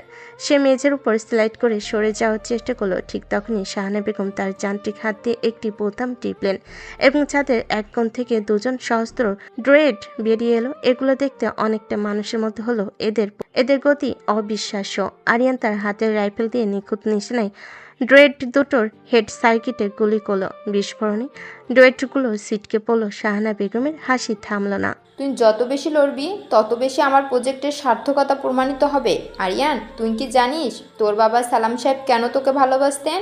কারণ তিনি জানতেন তোর ভেতরের এই কোডগুলো কেবল তুই নিজেই অ্যাক্টিভেট করতে পারিস। তিনি তোকে রক্ষা করেননি, বরং তিনি তোকে পাহারা দিচ্ছিলেন যাতে আমি তোকে খুঁজে না পাই। তিনি তোর অভিভাবক ছিলেন না, বরং তিনি ছিলেন তোর কারাগারের রক্ষক। যথেষ্ট হয়েছে আপনার এই বিষাক্ত গল্প। সালাম সাহেব আমাকে মানুষের মতো বাঁচতে শিখিয়েছেন, আর আপনি আমাকে যন্ত্র বানাতে চেয়েছেন। অহনা শুনুন, লেজারের ফ্রিকোয়েন্সি ইন্টারাপ্ট করার জন্য জ্যামার ব্যবহার করুন। আমি ওনার একদম কাছে যাচ্ছি। অহনা হেলিকপ্টার থেকে চিৎকার করে কমান্ডার নির্দেশ দিল। একটা শক্তিশালী ইলেকট্রোম্যাগনেটিক পালস ইএমপি গ্রেনেড ছাদের উপর ফাটানো হলো। মুহূর্তের জন্য লেজারগুলো নিভে গেল এবং শাহানা বেগমের হুইলচেয়ারের যান্ত্রিক অংশগুলো অকেজো হয়ে পড়ল। এই সুযোগটাই আরিয়ান খুঁজছিল। সে এক লাফে শাহানা বেগমের সামনে গিয়ে দাঁড়ালো এবং তার গলার কাছে রাইফেলের নল চেপে ধরল। আরিয়ানের চোখে তখন জল আর রাগ একসাথে মিশে এক ভয়ঙ্কর রূপ নিয়েছে। বলুন মা, শেষবারের মতো আমাকে বলুন, এই সব ষড়যন্ত্রের শেষ কোথায়? রাশেদ কোথায় লুকিয়ে আছে? আর মিম কেন আপনার সাথে হাত মিলিয়েছিল? যদি আজ সত্য না বলেন তবে আমি ভুলে যাব যে আপনি আমাকে জন্ম দিয়েছিলেন। রাশেদ তো কেবল একটা দাবার গুটি আরিয়ান, আসল খেলোয়াড় তো তোর খুব কাছেই আছে। মিম আমার কাছে এসেছিল কারণ সে জানতো এই প্রজেক্টের সাকসেস মানের অমরত্ব। তুই কি ভেবেছিস অহনা তোকে খুব সাহায্যের জন্য এখানে এসেছে? অহনা তো ইন্টারপোলের হয়ে তোর ভেতরে সেই গোপন চিপটা রিকভার করতে এসেছে, যা তোর হৃৎপিণ্ডের একদম কাছে বসানো আছে। তোর মৃত্যু ছাড়া ওই চিপ বের করা সম্ভব না। এখন বল আরিয়ান, তুই কাকে বিশ্বাস করবি? আরিয়ান এক মুহূর্তের জন্য থমকে গেল এবং আকাশের দিকে থাকা অহনা হেলিকপ্টারের দিকে তাকালো। অহনার মুখটা এখন ধোঁয়ায় ঢাকা, কিন্তু আরিয়ানের মনে এক বিশাল সংশয় তৈরি হলো। তবে কি অহনাও এই খেলার একটা অংশ? ঠিক এই সময় শাহানা বেগম অন্য হাতে থাকা একটি ইঞ্জেকশন আরিয়ানের পায়ে বিধিয়ে দিলেন। আরিয়ান যন্ত্রণায় চিৎকার করে উঠল এবং পিছিয়ে এলো। তার সারা শরীরে এক তীব্র ইলেকট্রিক শক খেলে গেল। এই ইঞ্জেকশনটা তোকে দুর্বল করবে না, বরং তোকে ভেতরের আসল ফিনিক্সে জাগিয়ে তুলবে। এখন থেকে তুই আর মেজর আরিয়ান নোস, বরং তুই হবি আমার সেনাপতি। কারণ আকাশ থেকে আসা ওই পোকাগুলোকে এবার তুই নিজেই ধ্বংস করবি। আরিয়ানের চোখ দুটো হঠাৎ লাল বর্ণ ধারণ করলো। তার শিরা উপশিরাগুলো ফুলে উঠল এবং তার পেশিগুলো অবিশ্বাস্যভাবে শক্তিশালী হয়ে উঠল। সে তার হাতের রাইফেলটা ছুঁড়ে ফেলে দিল।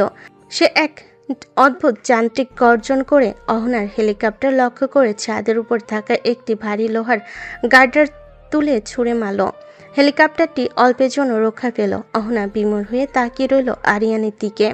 আরিয়ান এখন আর নিজের নিয়ন্ত্রণে নেই। সে এখন শাহানা বেগমের হাতের পুতুল। আরিয়ান, নিজেকে সামলান। এটা আপনার ভেতরের ড্রাগের প্রভাব। আপনি কোনো যন্ত্র নন। আরিয়ান, আমার দিকে তাকান। মেজর আরিয়ান মৃত। এখন কেবল ফিনিক্সের রাজত্ব শুরু হবে। যারা সত্যের পথে বাধা হবে তাদের সবাইকে ধ্বংস করা হবে।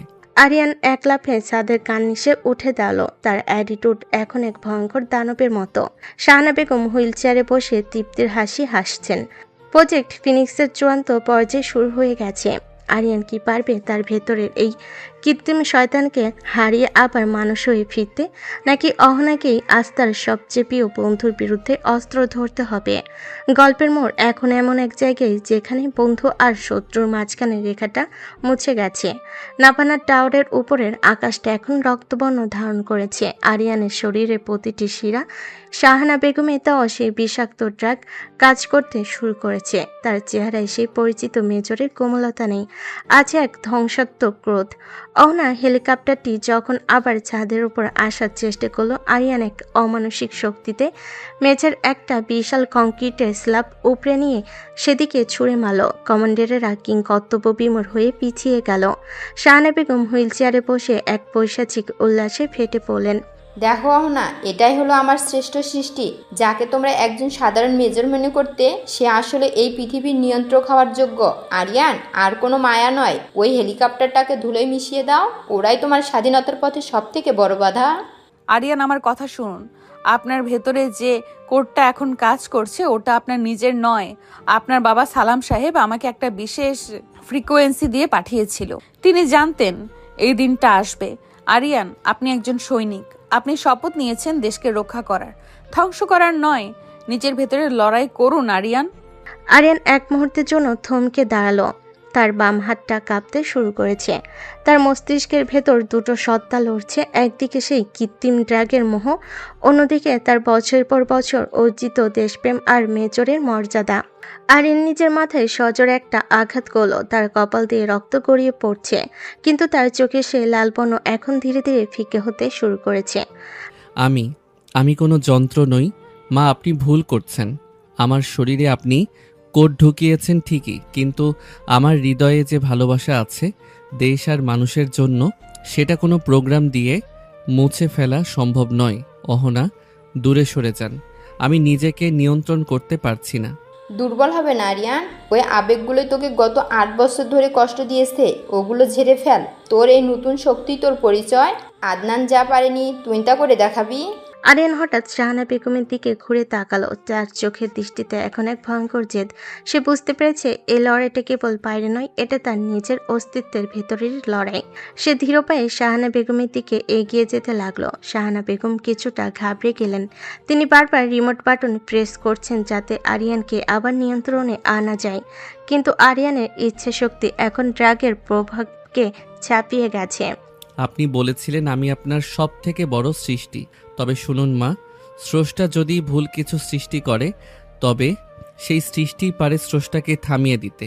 আপনি ভেবেছিলেন আমার ভেতরের মেজরের সত্তাকে আপনি মুছে দেবেন, কিন্তু একজন সৈনিকের সব থেকে বড় হাতিয়ার তার বন্দুক নয়, তার সাহস।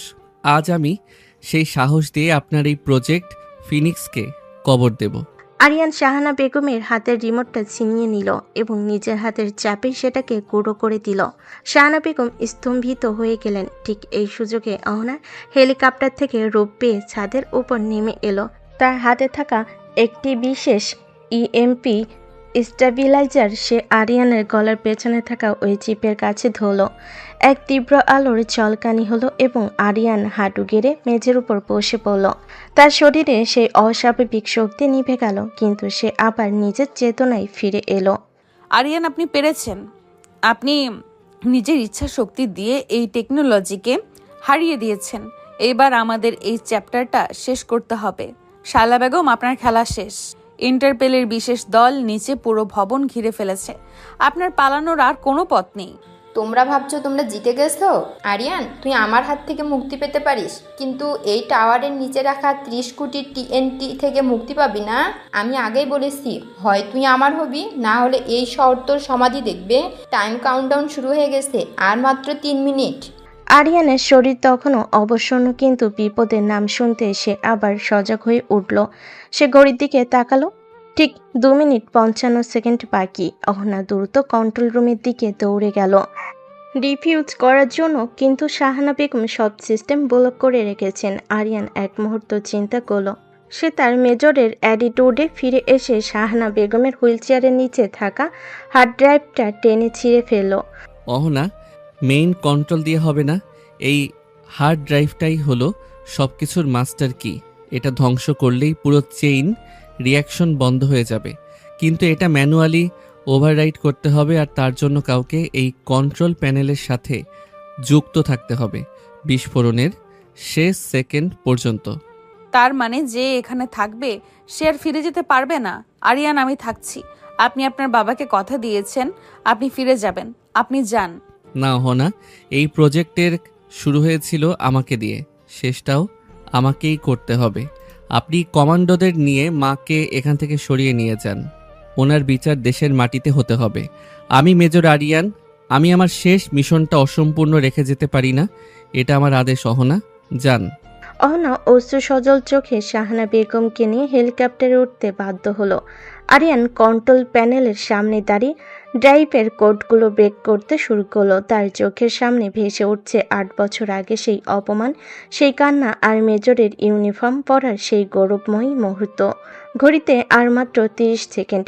আরিয়ান তার হাতের রাইফেলটা পাশে রেখে শেষ কোডটি এন্টার করলো। এক্সেস গ্রান্টেড লেখাটা স্ক্রিনে আসার সাথে সাথে টাইমারটা 1 সেকেন্ডে গিয়ে থেমে গেল। পুরো শহর এক বিশাল ধ্বংসলীলা থেকে বেঁচে গেল। বাবা মা, আমি আমার দায়িত্ব পালন করেছি, এখন আমি শান্তিতে ঘুমাতে পারি। হেলিকপ্টার থেকে অহনা দেখল ছাদের উপর একটি বিশাল বিস্ফোরণ হলো। নাভানা টাওয়ারের উপরের তলাগুলো ধোঁয়ায় ঢেকে গেল। অহনা চিৎকার করে আরিয়ানের নাম ধরে ডাকলো, কিন্তু কোনো উত্তর এলো না।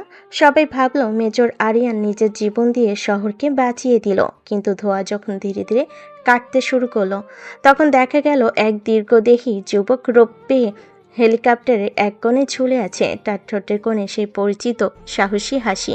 অহনা, আমাকে কি এতই দুর্বল ভেবেছিলেন যে নিজের জীবন এত সহজে দিয়ে দেব? আমি বলেছিলাম না মেজর আরিয়ান মরতে শেখেনি, সে শুধু জয় করতে জানে। অহনা আরিয়ানের হাত ধরে তাকে হেলিকপ্টারের ভেতর টেনে নিল। হেলিকপ্টারটি যখন সকালে সোনালি রোদের দিকে উড়ে যাচ্ছে, আরিয়ান তখন নিচে থাকা শহরের দিকে তাকিয়ে এক গভীর প্রশান্তি অনুভব করলো। তার 8 বছরের লড়াই আজ পূর্ণতা পেয়েছে। সে তার সম্মান ফিরে পেয়েছে, তার বাবাকে বাঁচাতে পেরেছে এবং সব থেকে বড় কথা, সে একজন সত্যিকারের মানুষ হিসেবে নিজের পরিচয় প্রতিষ্ঠা করেছে। হেলিকপ্টারটি যখন ঢাকার আকাশে উঠছে, সবাই ভাবল বিপদ কেটে গেছে, কিন্তু আরিয়ানের মুখ থমথমে। সে হেলিকপ্টারে এক কোণে বসে শাহানা বেগমের দিক থেকে নজর সরাচ্ছে না। শাহানা বেগম তখন এক রহস্যময়ী হাসি হাসছেন। আরিয়ান বুঝতে পারল 300 কেজি টিএনটি আর ড্রাগের গল্পটি ছিল কেবল একটি ডাইভারশন। আসল রহস্য লুকিয়ে আছে অন্য কোথাও। মা, আপনি হাসছেন? আপনার সব পরিকল্পনা ব্যর্থ হয়েছে, প্রজেক্ট ফিনিক্স ধ্বংস হয়েছে, তবুও আপনার এই হাসি কেন? এবার সময় হয়েছে সব মুখোশ খুলে ফেলার।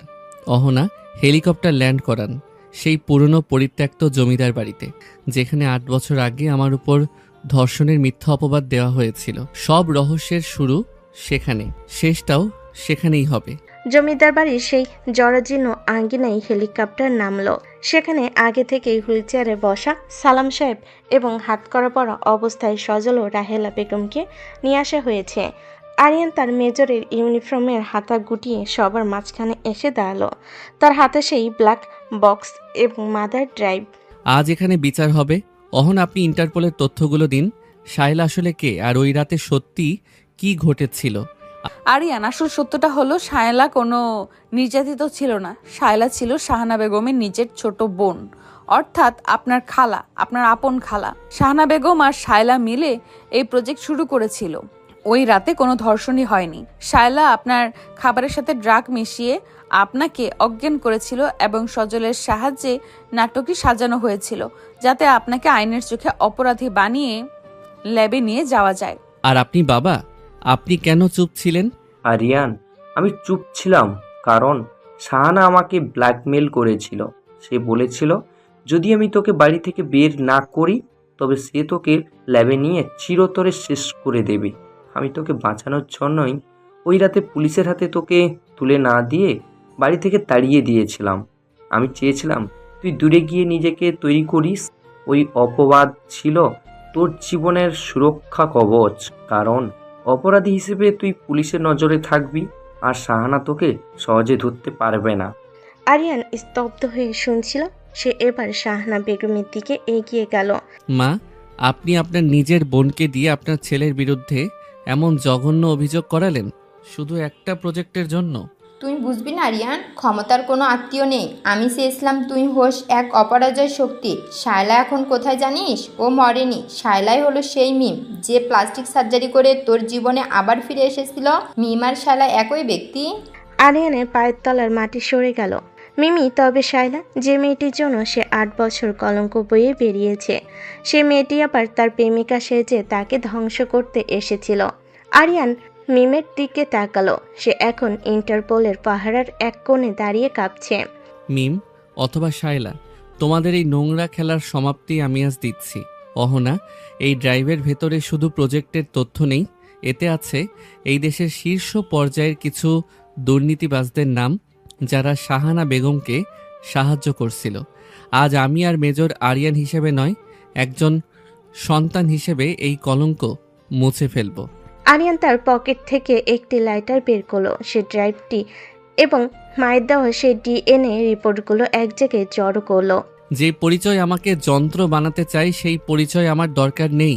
আমি সালাম সাহেবের ছেলে, আমি এই মাটির সন্তান, এটাই আমার একমাত্র পরিচয়।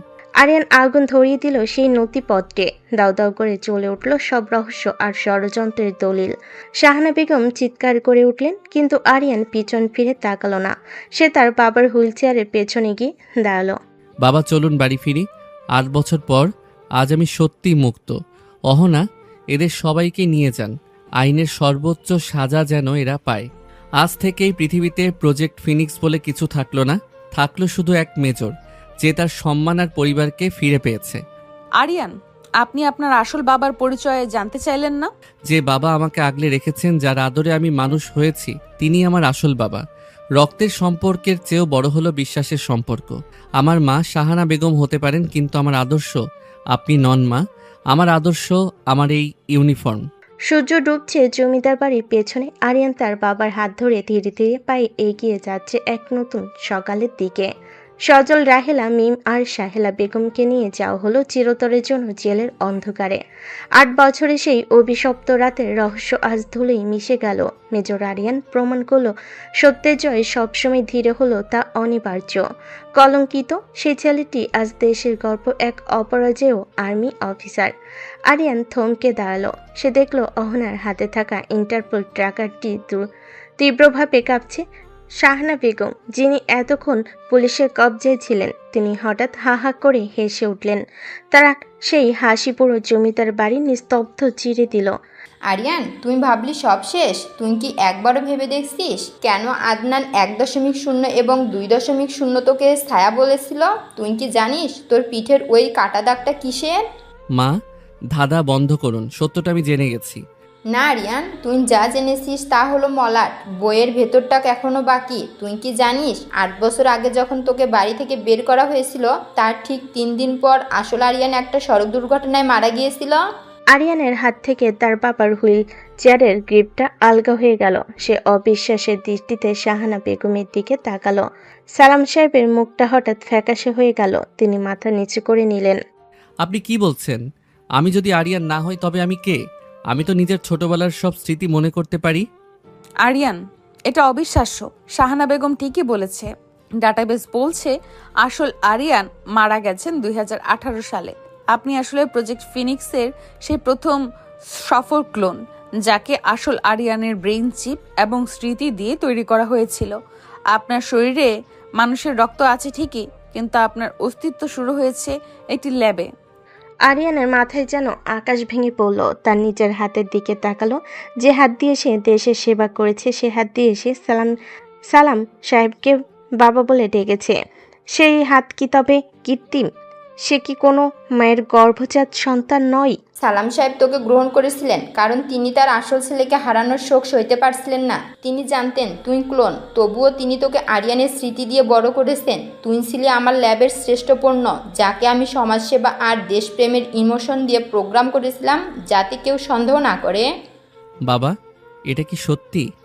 আমি কি আপনার ছেলে নই? আমি কি কেবল একটা যন্ত্রের প্রতিচ্ছবি? আরিয়ান, তুই ক্লোন হতে পারিস, কিন্তু তোর ভেতর যে মানবিকতা আমি দেখেছি তা আসল আরিয়ানের চেয়েও বেশি ছিল। তুই ল্যাবে তৈরি হতে পারিস, কিন্তু তোর আত্মাটা আমি নিজের হাতে গড়েছি। তুই আমার ছেলে আরিয়ান। ঠিক সেই মুহূর্তে জমিদার বাড়ির ছাদ থেকে এক দড়িতে ঝুলে নিচে নামলো আরেকজন যুবক। তার চেহারা, তার চোখ, তার হাঁটার ভঙ্গি হুবহু আরিয়ানের মতো, কিন্তু তার চোখে কোনো মায়া নেই। আছে শুধু এক পৈশাচিক জিদ। তার ইউনিফর্মে মেজরের র্যাঙ্ক নেই, আছে এক বিশেষ ব্ল্যাক কমান্ডোর চিহ্ন। হাই আরিয়ান, অথবা বলা ভালো প্রোটোটাইপ। আমিও হলাম সে আরিয়ান যাকে তোমরা মৃত ভেবেছিলে। আমি মরিনি, আমাকে মা বাঁচিয়ে রেখেছিলেন এক বিশেষ গোপন মিশনে। তুমি ছিলে আমার খবর। তুমি দুনিয়ার সামনে ভালো সেজে মেজরের দায়িত্ব পালন করেছ, আর আমি অন্ধকার থেকে মায়ের সাম্রাজ্য গড়েছি। আরিয়ান এখন নিজেরই এক ভয়ঙ্কর সংস্কৃতির মুখোমুখি। একদিকে তার 8 বছরে তিলে তিলে করা মেজরের সম্মান, অন্যদিকে তার অস্তিত্বহীনতার দৃঢ় সত্য। শাহানা বেগম এখনো সেই নতুন যুবকের পাশে গিয়ে দাঁড়ালো। এখন আসল খেলা শুরু। একজন থাকবে মেজর আরিয়ান হিসেবে, আর অন্যজন হবে প্রজেক্টেড ফিনিক্সের সম্রাট। এই জমিদার বাড়িতে আজ 2 আরিয়ানের লড়াই হবে। যে জিতবে সেই হবে পৃথিবীর একমাত্র আরিয়ান। আরিয়ান তার বন্দুকটা উঁচিয়ে ধরল। তার সামনে তার নিজেরই প্রতিচ্ছবি। একদিকে তার প্রোগ্রাম করা স্মৃতি, অন্যদিকে তার অর্জিত দেশপ্রেম। অহনা কিংকর্তব্য বিমূঢ় হয়ে দুজনের দিকেই বন্দুক তাক করে আছে। কে আসল আর কে নকল তা বোঝা এখন প্রায় অসম্ভব। আমি ল্যাবে তৈরি হই আর যেখানেই হই না কেন, গত 8 বছর আমি মানুষের জন্য রক্ত দিয়েছি। আমি আমার ইউনিফর্মের অমর্যাদা হতে দেব না। তুমি যদি আমার আসল সংস্করণও হও, তবুও তুমি আজ এক অপরাধী, আর একজন মেজরের কাজ হলো অপরাধীকে দমন করা। শুরু হলো এক অভাবনীয় যুদ্ধ। নিজের ছায়ের সাথে নিজেরই লড়াই। এই মোড় পুরো গল্পের প্রেক্ষাপট পাল্টে দিল। জমিদার বাড়ির ধুলোবালির মাঝে দাঁড়িয়ে থাকা দুই যুবকের পরিচয় এখন দিবালোকের মতো পরিষ্কার। আমাদের গল্পের নায়ক হলো মেজর আরিয়ান, যে 8 বছর আগে মিথ্যা অপবাদ নিয়ে বাড়ি ছেড়েছিল এবং নিজের যোগ্যতায় আজ সেনাবাহিনীর গর্ব। আর তার সামনে দাঁড়িয়ে থাকা অবিকল চেহারার যুবকটি হলো শুভ। শুভ আসলে শাহানা বেগমের তৈরি করা সেই কুলানবার রোবোটিক ডুপ্লিকেট, যে এতকাল আরিয়ানের ছদ্মবেশ থেকে মায়ের সব নোংরা কাজ হাসিল করেছে। কিরে আরিয়ান, তুই তো সত্যিকারের বীর হয়ে ফিরে এসেছিস। কিন্তু তুই কি জানিস, তুই যখন সীমান্তে বুলেটের সাথে লড়াই করতিস, তখন আমি তোর ওই চেহারাটা ব্যবহার করেই তোর বাবার সম্পত্তি আর মায়ের সব ড্রাগসের ড্রিল সামলাতাম। মানুষ জানতো তুই বাড়িতে আছিস, কিন্তু বাড়িতে ছিলিস না, তুই ছিলাম আমি। তুই আমার চেহারার অপব্যবহার করেছিস শুভ, কিন্তু আমার আত্মাটা চুরি করতে পারিসনি। তুই ল্যাবে তৈরি হয়েছিস বলেই হয়তো তোর মধ্যে কোনো আবেগ নেই। তুই আমার বাবার সেবা করার বদলে ওনাকে তিলে তিলে মেরে ফেলার চেষ্টা করেছিস। তুই নিজেকে আরিয়ান দাবি করিস, কিন্তু একজন মেজরের তেজ তোর ধমনীতে নেই। শুভ হঠাৎ তার যান্ত্রিক ক্ষিপ্ততায় আক্রমণ করলো। সে ল্যাবে তৈরি হওয়া, তার গায়ের জোর সাধারণ মানুষের চেয়ে অনেক বেশি। মেজর আরিয়ান তার আর্মি ট্রেনিং আর কৌশল ব্যবহার করে নিজেকে রক্ষা করতে লাগলেন। শুরু হলো এক রক্তক্ষয়ী লড়াই। শাহানা বেগম এক পাশে দাঁড়িয়ে তার রিমোট কন্ট্রোল দিয়ে শুভর মুভমেন্ট নিয়ন্ত্রণ করছেন। শুভ, আরিয়ানের বাম পাশের পাঁজরে আঘাত করো। ওর ওই পুরনো চোটটা এখনো সারেনি। ওকে শেষ করে দে, যাতে এই পৃথিবীতে আরিয়ান বলতে শুধু তুই থাকিস। শুভ এক সজোরে লাথি মারল মেজরের পাঁজরে। মেজর আরিয়ান ব্যথে কুকড়ে মাটির উপর গিয়ে পড়ে গেলেন। তার ঠোঁটের কোণ দিয়ে রক্ত গড়িয়ে পড়ছে। ঠিক সেই সময় সালাম সাহেব তার হুইলচেয়ার থেকে অমানসিক জেদ নিয়ে কথা বলে উঠলেন। আরিয়ান, উঠে দাঁড়া বাবা। এই যন্ত্রটা আমার ছেলে হতে পারে না। তুই আমার সেই সন্তান, যাকে আমি বুকে আগলে বড় করেছি। তুই ইউনিফর্মের মর্যাদা রক্ষা কর বাবা। এই জালিয়াতকে ঝুলিয়ে দে। মানুষের ইচ্ছা শক্তির কাছে কোনো মেশিন দাঁড়াতে পারে না। বাবার আর্তনাদ শুনে মেজর আরিয়ানের ভেতরে থাকা সেই অদম্য দেশপ্রেম আর জিদ জ্বলে উঠল। সে এক ঝটকায় মাটি থেকে উঠে দাঁড়ালো। সে তার কোমরের ট্যাকটিক্যাল বেল্ট থেকে একটি বিশেষ কমান্ডো নাইফ বের করলো। তার চোখের চাহনি এখন শিকারী বাঘের মতো। শুভ, তুই হয়তো মায়ের বানানো সেরা অস্ত্র হতে পারিস, কিন্তু আমি হলাম এই মাটির সন্তান। তুই প্রজেক্ট ফিনিক্সের অহংকার হতে পারিস, কিন্তু আমি হলাম এই দেশের অহংকার। তোর ব্যাটারি আর মেমোরি চিপ দিয়ে তুই আমাকে হারাতে পারবি না। মেজর আরিয়ান এবার তার ক্লোজ কমব্যাট ট্রেনিং এর এমন কিছু মুভ দেখালো যা শুভর সেন্সরের বাইরে ছিল। তিনি এক নিখুঁত নিশানায় শুভর কাঁধে এক বিশেষ জয়েন্টে আঘাত করল। যন্ত্রণায় এক যান্ত্রিক চিৎকার করে শুভ মাটিতে লুটিয়ে পড়ল। ঠিক তখনই অহনা তার ইন্টারপোলের কমান্ডোরা ছাদ থেকে দড়ি বেয়ে নিচে নামলো। মেজর আরিয়ান, ওকে ছাড়ুন। বাকিটা আমরা সামলাচ্ছি। শাহানা বেগমের কন্ট্রোল ইউনিট আমরা ধ্বংস করেছি। শুভ এখন আর নড়তে পারবে না। শুভ মেঝের ওপর পড়ে ধুঁকতে লাগলো। তার শরীর থেকে ইস্পাত বের হচ্ছে। মেজর আরিয়ান ধীর পায়ে এগিয়ে গিয়ে শাহানা বেগমের সামনে দাঁড়ালেন। শাহানা বেগম এখন ভয়ার্ত চোখে নিজের ছেলের দিকে তাকিয়ে আছেন। মা, আপনার এই প্রজেক্ট ফিনিক্স আজ ধুলোয় মিশে গেল। আপনি চেয়েছিলেন আমাকে একটা খুনি বানাতে, কিন্তু দেখুন আমি আজ সেই খুনিদের ধরার জন্য আইনকে বেছে নিয়েছি। আপনার বিচার এই দেশের মাটিতেই হবে। শাহানা বেগম আর অকেজো হয়ে পড়া শুভকে যখন স্ট্রেচারে করে নিয়ে যাওয়া হচ্ছিল, মেজর আরিয়ান তখন তার বাবার হুইলচেয়ারের পাশে গিয়ে হাঁটু কেটে বসলেন। তিনি তার বাবার পক্ষাঘাতগ্রস্ত হাতটা নিচের মাথায় রাখলেন। আরিয়ান, আমাকে ক্ষমা করিস বাবা। তোকে আমি চিনতে ভুল করেছিলাম। বাবা, সব কলঙ্ক আজ মুছে গেছে। আপনার ছেলে কোনো অপরাধী নয়, সে এখন দেশের পাহারাদার। চলুন বাবা, এবার বাড়ি ফিরি। মেজর আরিয়ান তার বাবাকে নিয়ে জমিদার বাড়ি থেকে বেরিয়ে এলেন। বাইরে তখন সকালের সোনালি রোদ। অহনা আরিয়ানের দিকে তাকিয়ে এক স্যালুট দিল। আরিয়ানও স্যালুট ফিরিয়ে দিয়ে আকাশের দিকে তাকালো। দীর্ঘ 8 বছরের সেই অপবাদ আর লড়াই আজ পূর্ণতা পেল। ঢাকা সেনা নিবাসের অফিসার্স মেসে আজ যেন চাঁদের হাট বসেছে। চারিদিকে রঙিন আলোর রোশনাই আর সুগন্ধি ফুলের সমারোহ। আজ মেজর আরিয়ানের জীবনের সবথেকে খুশি দিন। 8 বছরের লড়াই, কলঙ্ক আর ষড়যন্ত্রের পাহাড় ডিঙিয়ে আরিয়ানার জীবনে নতুন এক অধ্যায় পা রাখছে। তার পাশে দাঁড়িয়ে আছে তার বাবা সালাম সাহেব, যার চোখে আজ আনন্দের অশ্রু। পত্যাঘাতগ্রস্ত শরীরটা আজ যেন অনেকটা সতেজ হয়ে উঠেছে ছেলের সুখ দেখে।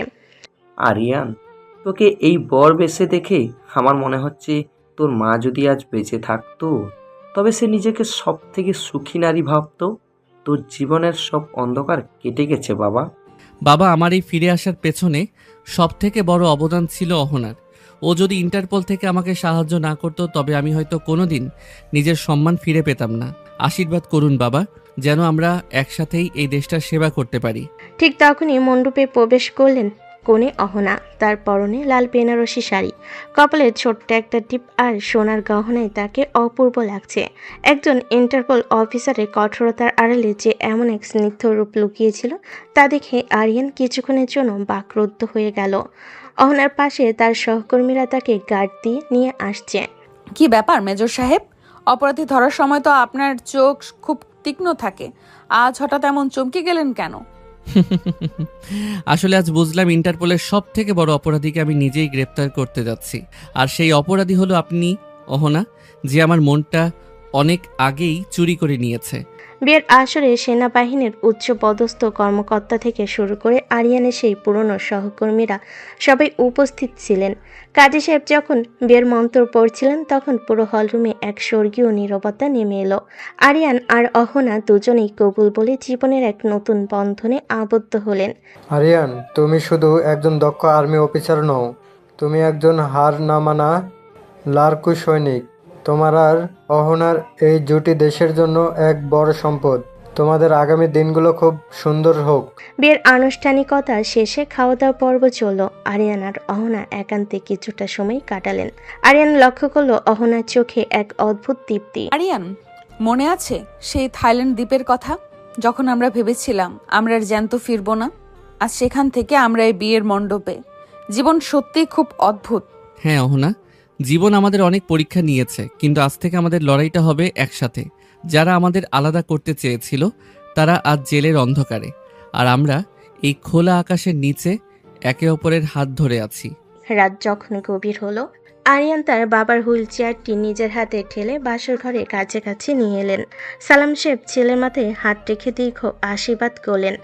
আরিয়ান যখন অহনার হাত ধরে ঘরে ঢুকলো তখন বাইরে আতশবাজির আলোয় পুরো আকাশ রঙিন হয়ে উঠল।